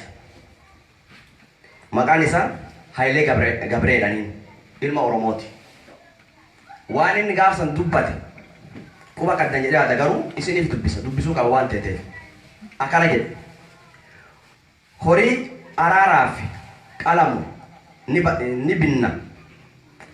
Yoo horii miti nami haa qalamu jettan ana qalaati dhiiga kiyya naqaati Oromoo walitti araarsaa jedhe jechuun maanguddoon kun. Wanni waan kana kaasuu barbaadeef yeroo ammaa lolli Oromoof Oromoo jidduu deemu jira. Asin dura alagaan kan jedhaa ture Oromoon biyya bulchuu hin danda'u jechaa ture. Dhugaan jirtu maali? Alagaaf mirkaneessitan waan san. Yeroo amma kaduu Oromoo ka ijjeesus Oromoo. Balaa kana keessa salphina guddaa kana keessa uummata Oromoo yoon baachan. Gaafa ngiddaa walgahii guyyaa goototaraa gaafii gaafadhee isiduma. Gaafii gaafadhee jennaan uummata Oromootu barnoota kennaa ture irraa Dr. Iskeli gaafadhee uummati Oromoo wal ta'ee wali sabaalmoota waliin ta'ee qabsoo gargaar fuuldura gaggeessuu qabaa jennaan ani achirratti jedhee uummata Oromoofu waliifu wal lolisaa jira. Akkamiin sabaaf sablammoota waliin ta'ee nagaa fidaa jennaan lakki Oromoo wal dhaddee qadduu jedhe. Waan dhugaarraa fagaate jechuudha. Lola hamaa keessa jirra. Fixadhee jira galatooma.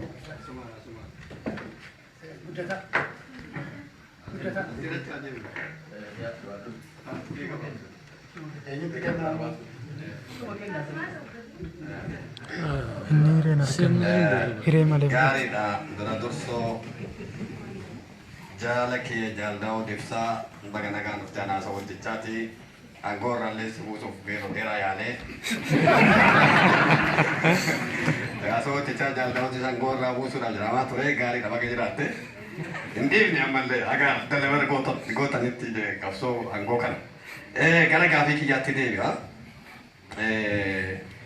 Gaafii jajjabduun qabu keessa qabxee dhannaa qabadhaa kan amma biyya keessatti deemaa jirtu keessa tokko jirtu jecha. Isin sunis adda bilisummaa Oromootti akka adda bilisummaa Oromootti dhaabilee adda bilisummaa Oromoo duraan facaamee ture Oromootti dhaaba shan taatanii nutti galtanii tokko ta'aa deebi'aa jedhanii ceem'anii isinirraa ofirraa isin dheessaa turanii dhiibaa turan. Isa kana hagam takka isin walitti dhufuu ijibbaata geettaniirtani yeroo hedduu isin eegaa ture uummanni Oromoodha. Kana teettanii walitti makamuu dhabdan. Jaalabaa biyyaa fa'aa jaalawan jiran hunda maaliif nama shanii qofaan as deebi'aa kuuwwan otomaatika baa'oo taatanii maa jettu.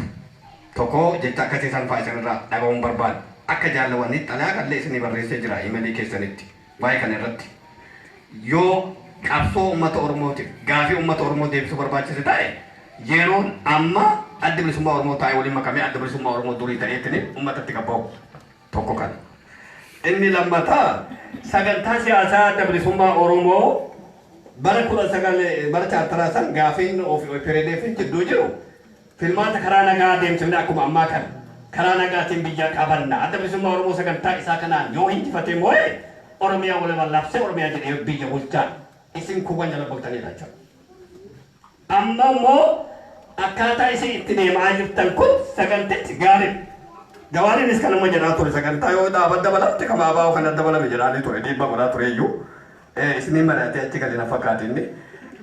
Kanaaf sagantaa adda bilisummaa Oromoo dhaabbii amma jiru keessaa kooleshinii warra uumten keessaa iyyuu kaafaa achi ka birgeeda kamaaliin hoogganamu kaayoon isaa Oromiyaa walaaba gadhaabuudha. Bareedaa. Adda bilisummaa Oromoo kaayoon isaa bareedaa. Ejjannuma kaleessaa irra kan daddaadha. Garuu warri deemokiraatawaa kaafoo turillee paarlaamaa waliin turanii abiyyi kana faulumaan turanii gaafiin isaanii garamitti deemokiraatawaadhaan yoo aangoo qabannee barcuma caalaa arganni jira. Isin kana irratti ejjannoo amma yoo gadi hin dhaabini injifannaan Oromiyaa walaaba labsu maaliif Itoophiyaa kanatti yoo hidhamne haga yoomii Itoophiyaa kanatti yoo hidhamne tokko kana gaafii Finfinnee illee maaliif sabaaf sablammoonni ka keessa jira handhuura Oromiyaa maasii achi irreegna sabaaf sablammoonni bar humnaan kolonaafattoonni qabatanii itti qubsifatan malee ollaa firummaa qabna karaa yoomaan hungoone gaafii sabaaf sablammootatti hin maxxansinaa Finfinnee adda baasaa Finfinnee Oromiyaati Oromiyaa goone Oromiyaa labsinaarraa ejjannoo keessa ammoo lafa kaaya filmaata booda kan maan biyya bulchuudhaaf deemna tokko lama sadaffaani waa'ee karaa nagaa tika karaa nagaa biyyattii gaaftanii turtan tika nagaa yoo jennu humnoota biyya keessa seenanii amma biyya keenya harkaa qaban keessa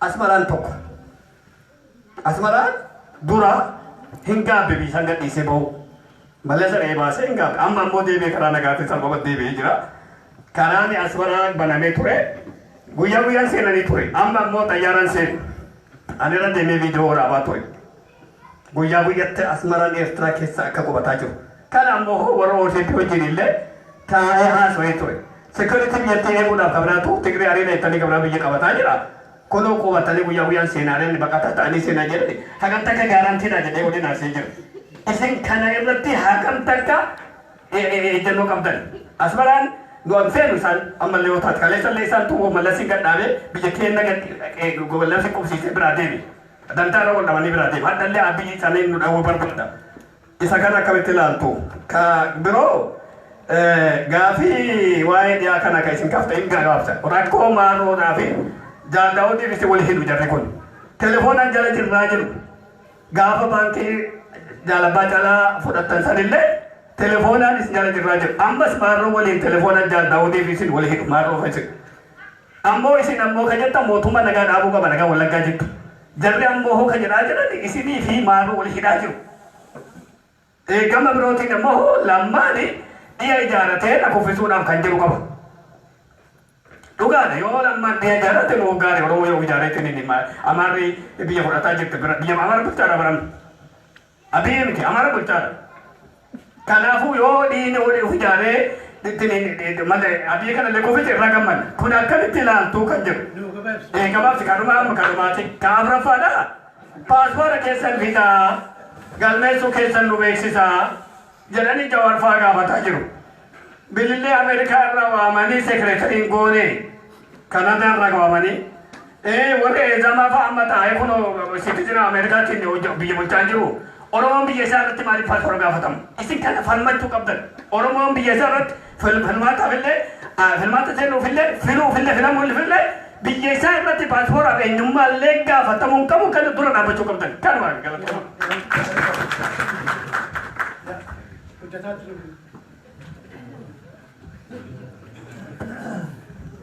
Tole ulfaadha. Carraa naaf kenname guddoo galateeffadha.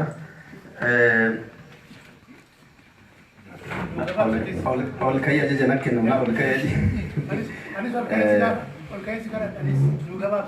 Okay, tole ulfaadha. Baay'ee gabaabsa. Waanuma qaamolee akka boordii filannoo sila niutiraal ta'an ka fakkaatu Itoophiyaa keessatti ka jiru Itoophiyaan Human Rights Commission ka jedhu iyyata yoo ta'e yeroo Jawaarii sababa Jawaariitiin tissee isaa jalaa kaasuuf yaalii godhameen gaagamni biyya keessatti lammii keenya irra ga'e pirezidaantiin Itoophiyaatii fi itti gaafatamaan Ethiopian Human Rights Commission bayanii isaan lameenuu bifa wal fakkaatuun sararri diimaan darbamee jira jedhanii dubbatanii yeroo kana Jawaar qofatu deebisee isin silaa niitiraal ta'uu qabdanii sararri diimaan yoo darbame ka gaafatu isin dhuuntaane qaama biraati isin jidduutti ilaaluu qabdan ture waan jedhuun dhuguma mirga lammii Itoophiyaa qixxatti eegaa jirtanii waan jedhuun kritikii itti dhiyeessaa ture yeroo wanti akkanaa kun Oromoo irratti aggaamamu hatattamaan walgeettanii ibsa jennoo tokko haga tokko waa darbee jira garuu jala deemamee Human Rights Commission Itoophiyaati pirezidaantii Itoophiyaa bakka silaa niitiraal ta'uu malanitti yoo cinaa tokko dhaabbatanii cinaa tokko dhahuuf yaalii godhanii maaliif ibsa ejjennoo irratti hin baafne dhaabbileen Oromoo fakkeenyaaf Amnesty International gabaasa isaa 2019 garuma Disembarii Noovembarii darbe kana keessa baase irratti gadi fageennaan kiristaayis godhee barreessee jira waan kana irra jechuudha. Inuuyyuu karaa akeekee fi bifa haarawaan deebi'ee ijaaramuu qaba keessumattuu Ethiopian Human Rights Commission bifa haarawaan namoota niitiraal ta'een ijaaramuu qaba waan jedhu akeeke kanaaf dhaabbileen Oromoo maaliif kanarratti nu jala laaftanii waan jedhu akka Human Rights Watch kanneen irratti ibsa kennanii rakkoo Oromoo irra ga'aa jiru ibsuun haga tokko addunyaa biraattis dhiibbaa fiduu danda'a jechuudha akkaataa Itoophiyaatti ilaalan akka jijjiirataniif. Kana lammata waa'ee qabatamaa asitti silaa godhu malirraa sin gaafadha. Diyaaspooraan Oromoo waggaa dheeraa fi gaagama biyya keenya ga'aa jiru bifa adda addaatiin tumsaa turee jira. Bifa sanniin keessaa tokko guddaan protestii qopheessuun karaarra dhaabbannee yeroo adda addaatti mootummaa addunyaatti argisiisuu irratti hojii guddaa hojjetamaa turee jira. Sarara darbees hojii dippiloomaasiis gadi fageenyaanii waajjiroota garaagaraa seenanii dubbatamaa ture kanneen keessaa akka Ameerikaa keessatti jijjiirama mootummaa Ameerikaa irra godhuu irratti haga tokko baay'ee hojjetamee jira jechuun hawaasonni Awurooppaas bakka ofii jiranitti waan danda'an hojjetanii jiran jechuudha. Amma immoo yeroo isin biyya keessa jirtan kanatti diyaaspooraan protestiin akka durii san karaarra bahee lallabnamoo gargaarsa yaadaan nu gargaara jettanii bareeda.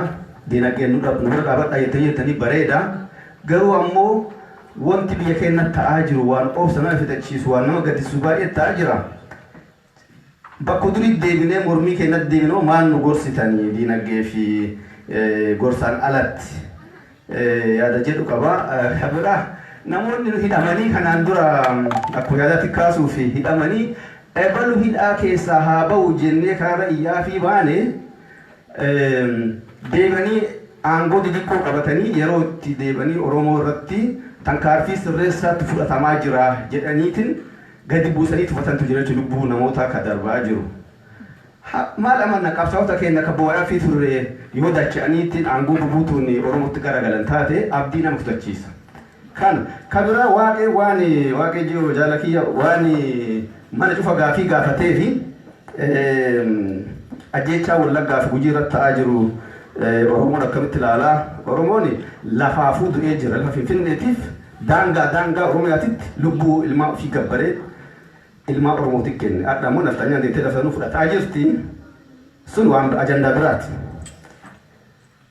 Irra caalaan ani akka kiyyatti atii kiyya kooni waliin bakka kana wanti jiruuf inuuyyuu paartii siyaasaa deeggaruu caala dhukkubbii lammii keenya irra ga'aa jirutu bakka kana fide jechuudha. Kanaafi hawaasatti gadhiyaadhaati maal goona jedha walaa mari'annu waliin haa dhaabbannu kanuma wanti namni haganaa ba'eefillee dhukkubbii lammii keenya kibbaa fi yaatti irratti ga'aa jiru. Intensity isaa garagaraa ta'uu malee Oromiyaa keessatti ajjechaa hin dhaabane jaalladhaan ibsanii jiranii Harar keessatti ajjeefamaa jira. Hin mul'atu malee iddoo adda addaatti ajjechaa hin dhaabbanne. Biyyattii san keessatti yeroo wayyaanee caalaa lubbuun namaa ka darbee haga mootummaan kun aangoo qabate. Kuni ifa gala eenyuun beennaa jechuudha. Ka gara nama nyaatu yeroo sanitti hiriira bayanii hiriirrattiin lafarraa haqaa turanii jechuudha. Xiqqoo hiikaa qaba. Namni hiriirratti mormee afoo dhaabatee jiru. Amma ammoo mana seenaa haadha daa'ima irraa addaan baasaatiin hidha guuraa jiranii kaawwan ajjeesaa jiranii jechuudha. Kanaafi kun waan baay'ee nama gaddisiisu hawaasni Oromoo walitti dhufnee haa mari'annu qabsoon Oromoo ammallee daangaa hin godhanne karaa fuuldura dheeraa nu eeggataa ulfaadhaas hin jedha galatooma.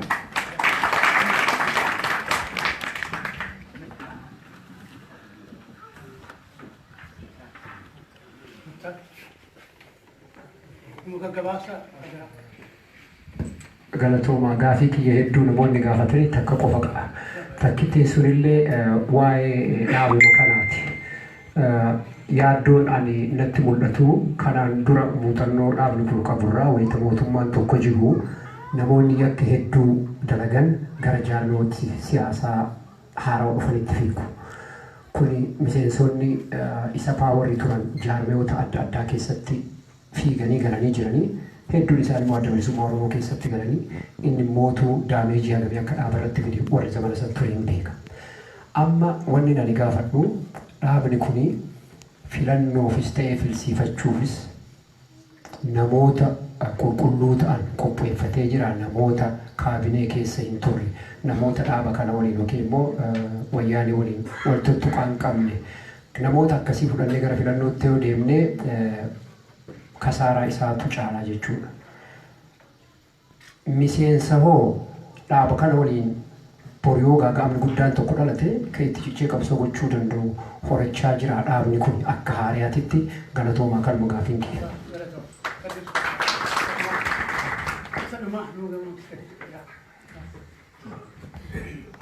Galatooma duraan dursee jaalawwan hambaa qabsootaa lubbuun jiraatanii guyyaa dhanga'uu keessaniif hedduun gammada. Baga kanaan siin ga'e jechuun barbaada. Kanatti aansee waa'ee waraqaa lammii biyya alaa qabaachuu ilaalchisee mootummaarraa yeroo darbe ajajni adda addaa bahaa jira. Namni waraqaa biyya alaa qabu dorgomuu akka hin dandeenye illee ibsaa jiru. Dubbittiin kun isin ilaallatti moo hin ilaallattu? Kan lammataa waa'ee waraana bilisummaa Oromoo yookaan waboo shaneetti moggaasu. Shanee jechuun hojii raawwachiistuu adda bilisummaa Oromoo akka ta'e nan beeka. Mootummaan garuu hanga ammaatti shanee waraanaa jirra, shaneetu waraanaa jira jedha. Maaliif waboo kana waboo jechuu dhiisee mootummaan shaneetti moggaasa? Shaneenoo hojii raawwachiistuu adda bilisummaa Oromoo isinidha. Ka sadaffaa amma booda yoo mootummaan tarii waboo wajjin marii taa'uu barbaade eenyu wajjin taa'a marii? Abbaa Gadaa waliin moo eenyu wajjin taa'a? Isin gada barsataniittu waboo jedhee shanee jedhee waamee wabootiin eenyu wajjin mari'ata mootummaan yoo mari'achuu barbaade? Gaaffii sadan kanaan qabaa galatamaa.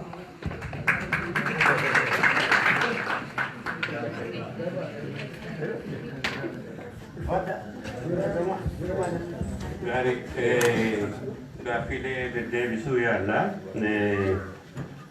Gaaffiileen ka jalqabaa ka waaqooti. Waaqoo adeemsii mirkaneessu adda bilisummaa Oromootii PLF waliin namoota hariiroo tokkollee hin qabu.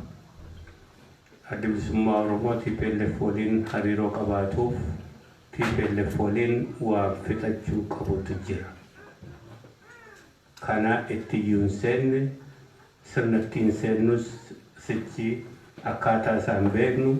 Kanaafi ololli afaan Tigree dubbattu Tigree falmitu maalii jedhu sana qofaatti cinaattaa dhiifnu akka kaseeraa fi dhugaan lafarra jiru TPLF qaama mootummaa Itoophiyaa tamayyuu. Securitiin Itoophiyaa hedduun isaa Tigrootatu keessa ture. Miseensota TPLF ajajooti waraanaa irra hedduun har'allee miseensota TPLF akka fakkeenyaatti command postii naannoo godina Horroo Guduruu ka ajaju Jeneraal Leemaanee lakkoofsaanii guddaa isinii himuu dandeenya. Waraana keessa, biirokrasii keessa, tika keessa EPRDF waan ta'eef ka biyya bulchuu TPLF achi keessa jira. Hariirootiif OLF waliin qabaa, isaaniin faarsituu, isaaniin maali jettu jedhu ololumaaf dhiifna akkasumatti dhugaan jiru lafarra ka jiru kanuma jechuudha. nuti ka waltaanee dhufne mootummaa Itoophiyaa wajjin. Mootummaa Itoophiyaa immoo mootummaa EPRDF. Amma PP jedhama. Marji godhee PPtti jijjiiramee jira. PP kana keessatti TPLF achiif baaseera akka paartiitti. Haa ta'uti mootummaa keessa jiru. Kanaaf mootummichi ammatti kanuma itti fufa EPRDF malee mootummaa Oromooti ka Oromoof Oromoo waliin lolaa jirani. Olola fudhatensa Oromoorraa fudhatu Oromoorraa deeggarsa argatuuf gadi dhaabbate malee dhugaa lafarra jiru roo ilaalle mootummaan kan Oromoo qofaa miti. Kan EPRDFidha. Itti fufasaati dhugaan nutis ka waltaanee seenne mootummaa Itoophiyaa wajjin kan itti fufee jirus mootummaa Itoophiyaati. Kabraa bu'aa waraanni hanga ammaatti Oromoof fide waraanni kun itti fufuu ka jedhu waraanni itti fufuun bu'aa eenyuuf hin fidne. Bu'aa sin qabu waraanni itti fufuun. Kanaan duras dirqamnee dhiibamnee itti lolaa turre malee waraannii fi lolli qabsoon hidhannoo filatamaa miti. Ammallee itti fufuun filatamaa miti. Haa ta'uuti lolli itti fufuun gaafatamni ka eenyuuti ka jedhu yeroo adda addaatti kana furuudhaaf kaatuu jette Haayilee Gabreefaa eenyufaa itti seenanii waan walii mallatteessinee qabna. Nuti dirqama bahuu qabnu akka adda bilisummaa Oromootti. Mootummaan immoo akka mootummaatti dirqama bahuu qabu. Isa kana karaa keenya guutuusaa dirqama keenya baaneerra. Kana immoo Haayilee Gabreefaa biratti walteenye walii ibsuu dandeenya. Haayilee Gabreefaa mataasayyuu ka gaafannu qabna itti himneerra nuti. Waan nu dirqisiisanii dirqama keenya baane mootummaa sana hin dirqisiifne. Isa kana gaafa dhugaasaa walitti bahuuf deemna. Akka jaarsoliitti dirqama isaanii ka bahuu qaban hin baane. Isaanis waan rakkataniiti bahuu dadhabanii isa gara fuulduraatti wal gaafanna. Haa ta'uuti nuti karaa mataa keenya ifaan paablikii addunyaan ka beeku ka waan hin beeku lola sana keessaa of baafnee gara nagaatti deemneerra jaallan dirree jiranillee abbaan dangoone. Soorii dhaabni kuni seefdi ta'uu qaba kanaaf kana goone malee silaati akka waan itti godhaa mooraalii kana gochuuyyuu nutti turre. Dhaaba kanaa fi uummata kana dantaasaa karaa nagaa kaatti seenne sun irra kana tiksuun filatamaa waan ta'eef oofishaalii disooseetiif goonee sana keessaa baaneerra. Lolichi amma nun ilaalu furmaatichis nun ilaalu furmaata keessatti qooda fudhadhaa jedhanii yoo achitti gaafatamne nuti dirqama gargaarsaa kennu qophii ta'uu keenya ibsineerra yeroo adda addaatti hin gaafatamne garuu ammoo irraati baanee gara nagaadhaan filmaatatti deemuu sana garuu labsanneetti jirra jechuudha. Kanaafi gaafatamni lolichaa ka mootummaa fi humna daggalarraa loluuti. Yoo walta'iinsi ta'ee eenyu waliin ta'aa jettee asuma keessan deebisa. Anaanuu na gaafatte dura mootummaa Itoophiyaa gaafatte isaan ammayyuu gaafii shiftaadha. Humni isaan lolu gaafii immoo shaneedha. Gaafii immoo maqaa biraa qaba. Inni kuni mootummoota Itoophiyaa bara Haayile Sillaasees bara Dargiis bara waanis ka humna isaan lolu sana abalu jedhanii himu irraa sodaatanii dhugaa fudhachuu dhiisanii maqaa biraatti kennanii konfliktiin sun itti fufee ittiin kasaaranidha. Fakkeenya bara Haayile Sillaasee humni bilisummaaf lolu Eertiraa keessaa የአረብ ሽርጥ ለባሽ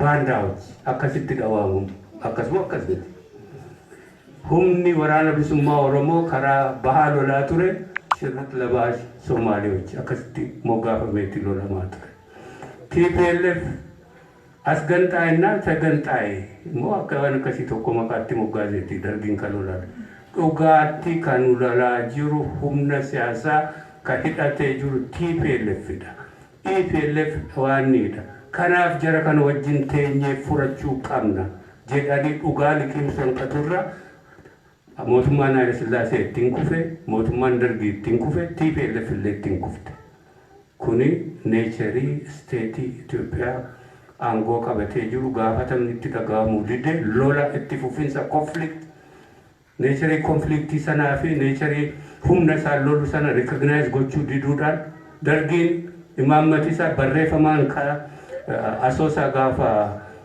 seenne sana guutummaa waraqaa biirokrasii keessa jiru keessa kabaafne OLF'n akka maqaan dhoofne ka jedhu ajajadde asii gaditti dabarse akkasitti tuulamee dhufe jechuudha. Recognize gochuu diduuf. Itoophiyaa keessatti rakkina poolitikaa jiruu fi humna poolitikaa jiru kana recognize gootee waliin yoo negotiate gootee yookaan immoo teessee nagaan yoo hin furin konfliktiin yoomiyyuu hin dhaabbatu. So shane yookaan warra Tigree ni ergamanii yookaan maali kanaan rakkinni furmaata poolitikaa fi waraanaa hin furamu jiraatus hin danda'u. Kanaaf anaan yoo na gaafatte kalolu sana waliin negotiate godha. Recognize mootummaan immoo attam godha. Waliinuu gaafataa jirra sinii himee sana wajjin goote. Kanuma karaa koo kan hin quba qabu. Kanaaf waraana sana furuu keessatti waaqo. Yoo gaafatam nammallee qophiidha nuti garuu waraanicha keessa immoo hin jiru. Keessaa baanee walii mallatteessine bakka koreen teeknikaa Haayilee Gabree gaafas Jawaar koree teeknikaa keessa jira. Baqqalaa Garbaa keessa jira. Karaa gama sanaa Pireezidaantii Shimallis Abdiisaa asiin immoo ana ka delegeeshinii goonni goonu mallatteessine akkasitti nuti ka gochuu qabnu gaafas fixanne isaan immoo ka gochuu qabanii fixanne ammoo lolichi sitti fufe kanaafi gaafatamicha gara keetti dhiibuun suni feeriin ta'uu riikonsiidar nu godhii jedhee sitti himachuu qabaa fi fayyaa ta'e. Kabraa ka Hasan kaafte waan sagantaa siyaasaati. Sagantaan siyaasaa keenya achuma jira. Gaafa jaartaraas sagantaa siyaasaa keenya qabanneeti seenne. Garuu taaktikaalii isa sanatti deemuudhaa fi yeroo sanatti haala poolitikaatti ajjeestuuf gochuun waan nuti tureef pragmaatik ta'uudhaaf isa sana chaartar sana waliin duroo gochuudhaan process democratization gara sanaatti deemne sana booda murtiin kan uummata Oromooti mootummaa taasisaa yeroo dhaabbatu kan jedhudha jechuudha. Har'a immoo inni suni bifa isaa bifa adda addaatiin jijjiiramee mootummaan kun konstituushinii qaba. Konstituushinii sana irratti kan ijaarame federal seetappiitu jira. Seera kana jalatti bulleeti isa kana akka biriijiitti fudhanne mootummaa uummataa argamsiisuu danda'ama kan jedhuudhaan haalli poolitikaas nu dirqee kanatti seenneera. Sana keessa mootummaa uummataa argamsiisuudha ammatti nuuf fardi kan lafa kaawwanne taaktika. Inni istiraatejii akkam ta'a mootummaan yoo dhuguma filmaati kun haqaan deeme mootummaan Oromoo dhaabbate nuuf hiree isaa murteeffachuun kan Oromooti malee kan keenya miti. Kana qabanneetti deemaa jirra. Kanaaf waan sagantaa siyaasaa irratti jijjiiramni hin jiru akkaataa deemsaa qofa. Waan dhaabota Oromoo marji gochuu abaa tokkoomee fi sinii eenyuuf eenyuu kan jedhu Itoophiyaa keessatti har'a hawwii miti wiish miti. Gaafa ala jirru kana akkasitti treasury fi hawwiidhaan deemuu dandeenya ta'a. Itoophiyaa keessa seeratu jira. Seera alam paartiin tokkollee waa tokko gochuu hin danda'u. Seerri sun maal jedhaa? Marji gochuufis haa ta'u, frontii ijaaruufis haa ta'u, koalishin ijaaruuf akkuma sila siniin jedhe seera guutuu qabdutu jira. Tokkoffaa boordii filannoo keessatti paartii galmoofte ta'uu qabda. Erga galmoofte immoo yoo marji goota ta'e koongirees godhachuu qabda lamaan keessanuu. Each organization jechuudha. Koongireessi sun si eeyyamuu qaba. Erga murteessuu qaba. Erga inni murteessee boodatti joint koongirees immoo gootaa jechuudha marji gochuudhaaf. Kanaaf eengadda amma ODP, ADP, Amara Democratic Party, Southern People's Democratic Organization ka jedhu ka Mufriyaat hooggantu suni waliin ta'anii murteessanii deebi'anii immoo mata mataan dissolve gooneerraa marji gochuu fi ka jedhu sanatti dhaqaniiti isaanuu warri jirra jira. Kanaaf nuti galmoofneerraa warri kaan hin galmoofne sana gochuu hin dandeenyu. Kwaalee waan ati jettu sana kana walii hubachuun gaariidha jechuumaaf hin jedhe. Kaani waan Asmaraa fi waan Eertiraa tokko tuttuqte dhaabota mootummaa lamatu walitti haasaa jiran adda bilisummaa Oromoo kana keessatti ejjennoo isaa ibsachuu fi maalu bakka inni itti gaafatame isin jiru ni gaafatama illee deemtuun waan nu maaliif nuun ripireezenti ka godhu amma mootummaa Itoophiyaati. Nuti waariin Itoophiyaa jaallanis jibbinus seera sana jala jirra. Kanaaf maal immoo hariiroo isaanii irratti ejjennoon adda bilisummaa Oromoo ka jedhuun lolli diffiis ta'uun agriimenti sun jalqabamuun gaariidha. Waan ifaa fi tiraanspaarenti ta'ee uummataaf waan irratti agrii godhan suni gaaffii bakka hedduutti ka'udha. Sun akkuma jirutti ta'ee biyya lamaan gidduutti teeshiniin gadi bu'uun konfliktiin akka xiqqoo ishee qabbanaa'u gochuun advaanteejiidha nama hundaatiif. Gara fuulduraa attamtaa hariiroon isaanii maali? Fuulduraa waan hariiroo Itoophiyaa fi Eertiraa gidduu jirutti waan ni jedhaa jechuudha. Kana keessatti waan kanaan dura sooshaal miidiyaa tokko irratti naanneeffamuun dhagaye jechuudha. Isaas Finfinnee dhufe Abiy wajjin al argee Daawudiin waamee dhiibbaa irratti godhee PP jalatti akka inni maaloo ta'u gochuu fi kanaaf Daawud yoo sana godhee gurguruu isaati maalidha. Waan akkasiin turres hin jirus itti rakkatiina yoo namni kana jedhee jiraate. Hariiroo mootummoota gidduutti malee ABO'n ammatti hariiroo Eertiraa waliin hin qabaatu maaliif mootummaatti walitti taasaa yoo mootummaa sana eemsifanne iyyuu malee akka mootummaatti akka dhaabaatti Eertiraa wajjin haasa'uu hin dandeenye. Seerru nu kennu. Hariiroon sunis hin jiru kanaaf isa kanatti rakkatiina jechuudhaaf hin jedhe kana jechuun danda'a. Kani guddataa achi kakaase waan Human Rights Commission waan akkasii kakaase dhuguma Human Rights Commission sun ammoo naallee confidence hundi irratti akka qabu independent and neutral ta'uusaa wiin godhe uummatarraati. Hojiin isaayyuu transparent miti. Ibsa eengadda inni paarlamaatti kennerraati namni baay'een gaaffii kaasaa jira.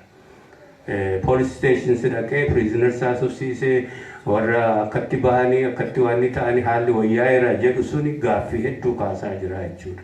Inni kun ammallee taanaan namni kun karaan dura Amnesty International jalatti waan gaarii hojjetaa ture maalii jedhama garuu he has to prove himself human rights violation Itoophiyaa keessa jiru sana address gochaa jiraachuusaa.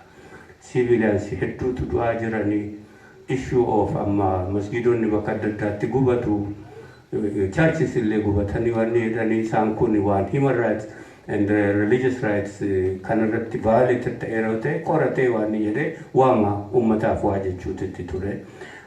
Students akka hedduutti expelled ta'aa jiranii suspend ta'aa jiranii silencing qofti irraan eegamu Human Rights Commission kanarraati. Nuti karaa mataa keenyaa garuu walumaa gala institutionii Itoophiyaa jiru irratti gaaffii qabnu boordii filannoottis deddeebinee ibsineerra miidiyaa jiru irrattis ibsineerra suni maal akka institutionitti ammallee taanaan Oromoofis uummatoota Itoophiyaafis yaaddoo kataan tokko judiciary system suni mataansaa. Akkuma durii sanatti ka'eema waa'uma xiqqoo namatti leebil godhee mana murtiitti nama naannessuu fi dhamaasuu irra darbee waa tokko waa wayyaa hin argine. Fakkeenya terrorizimiidhaan namni accused ta'aa jira. Terrorizim immoo paarlamaan ripeer godheera. Seera vaayoleet godhee ittiin chaarjii kana ilaalaa jira jechuudha manni murtii gaaffii guddaa. Namni mana murtiitti sirnaa ala deddeebi'aa jira. Waan security fi poolisni concocted jedha faranjiin waan keezii kijibaan tolfameen dhaqamee accused ta'aa jira waan kanaaf judiciary system one security forces all of them police haa ta'u security haa ta'u kan ilaalan milishaa haa ta'u isaan kun hundi isaaniitu mootummaa fi paartii irraa adda bahuun isaanii uummatoota Itoophiyaa fi paartiilee hundaatiif ifa ta'uu qabanii election board gaarii jalqabe akkaataatti deemisan irraati caalaatti confidence horatuu qabaa isaan kana dhagaafataa jirra institutionii kana.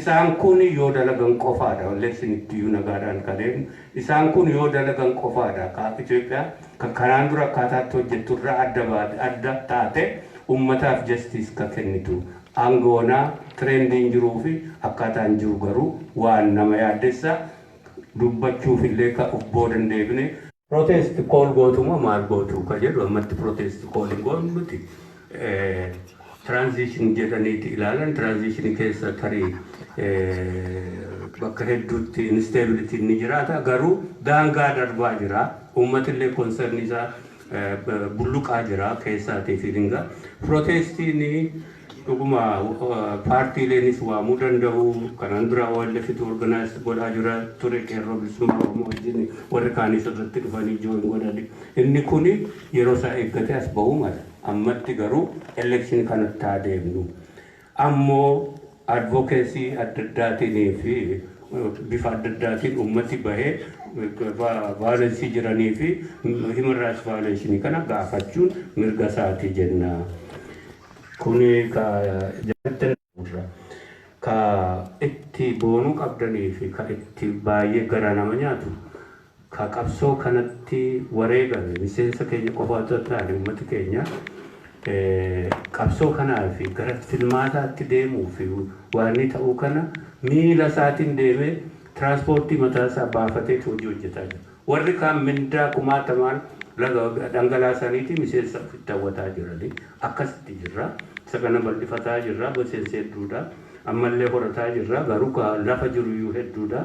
Isa kana hojjechiisuu aktiif gochuu hanga danda'ame immoo involve gochuu fi bulchuusaa isa kanatu humnaa nutti ta'aa jira. Isa kana waliinuu irratti akka wal deeggarru ka gaafannee fi kanaafi kan jaalkadir ka hafee yoo jiraate waraqaa lammummaa seensi ilaalaa jedhu ani waraqaa lammummaa alaan qabu ture akkan galeen immoo adii kaardii biyya koo baafadheera kanaaf isa kana irratti falmaan jira jedheen hubadhu warri kaanis galmaanii jiran karaa adda bilisummaa oromoo kanumaa kanaachi deebisanatti fakkaata gaaffii hundatu fayyaa ta'aa ulfaadhaa hundi keessan.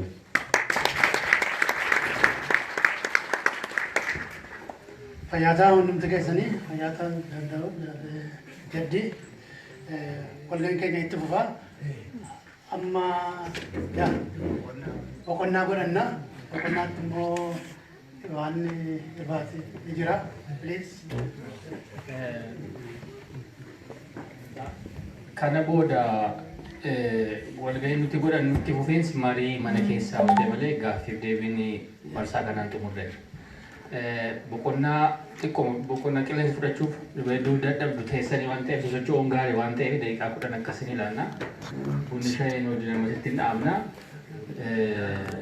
Warri gargaarsa dhaabaa akka hin daganne Dooktar Misgaanuu biratti galmeessitu nyaannis hin jira.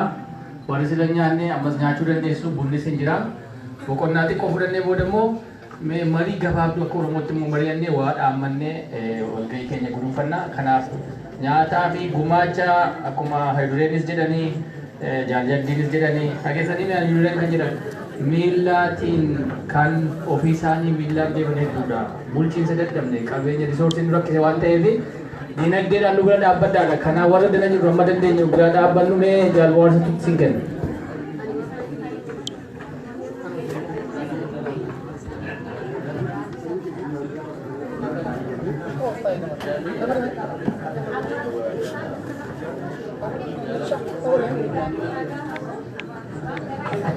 Dhiifama mana keessaa yaadni tokko jira. Hangaafii gaafachuu barbaadeen gaafatiin hafe jira. Mana keessaa. Marii keessatti deebiname.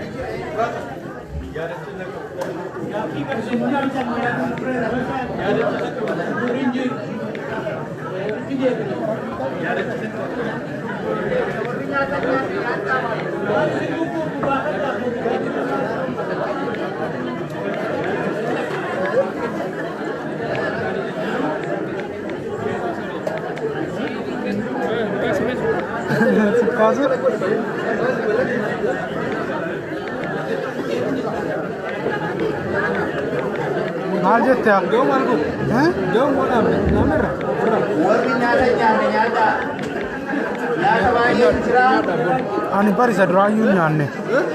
Ani nyaata tun nyaatini viidiyoo waraabuun dirqama natti ta'e. Leeloon jiran. Banaasa bakka kee taa'ee nyaata bitaa.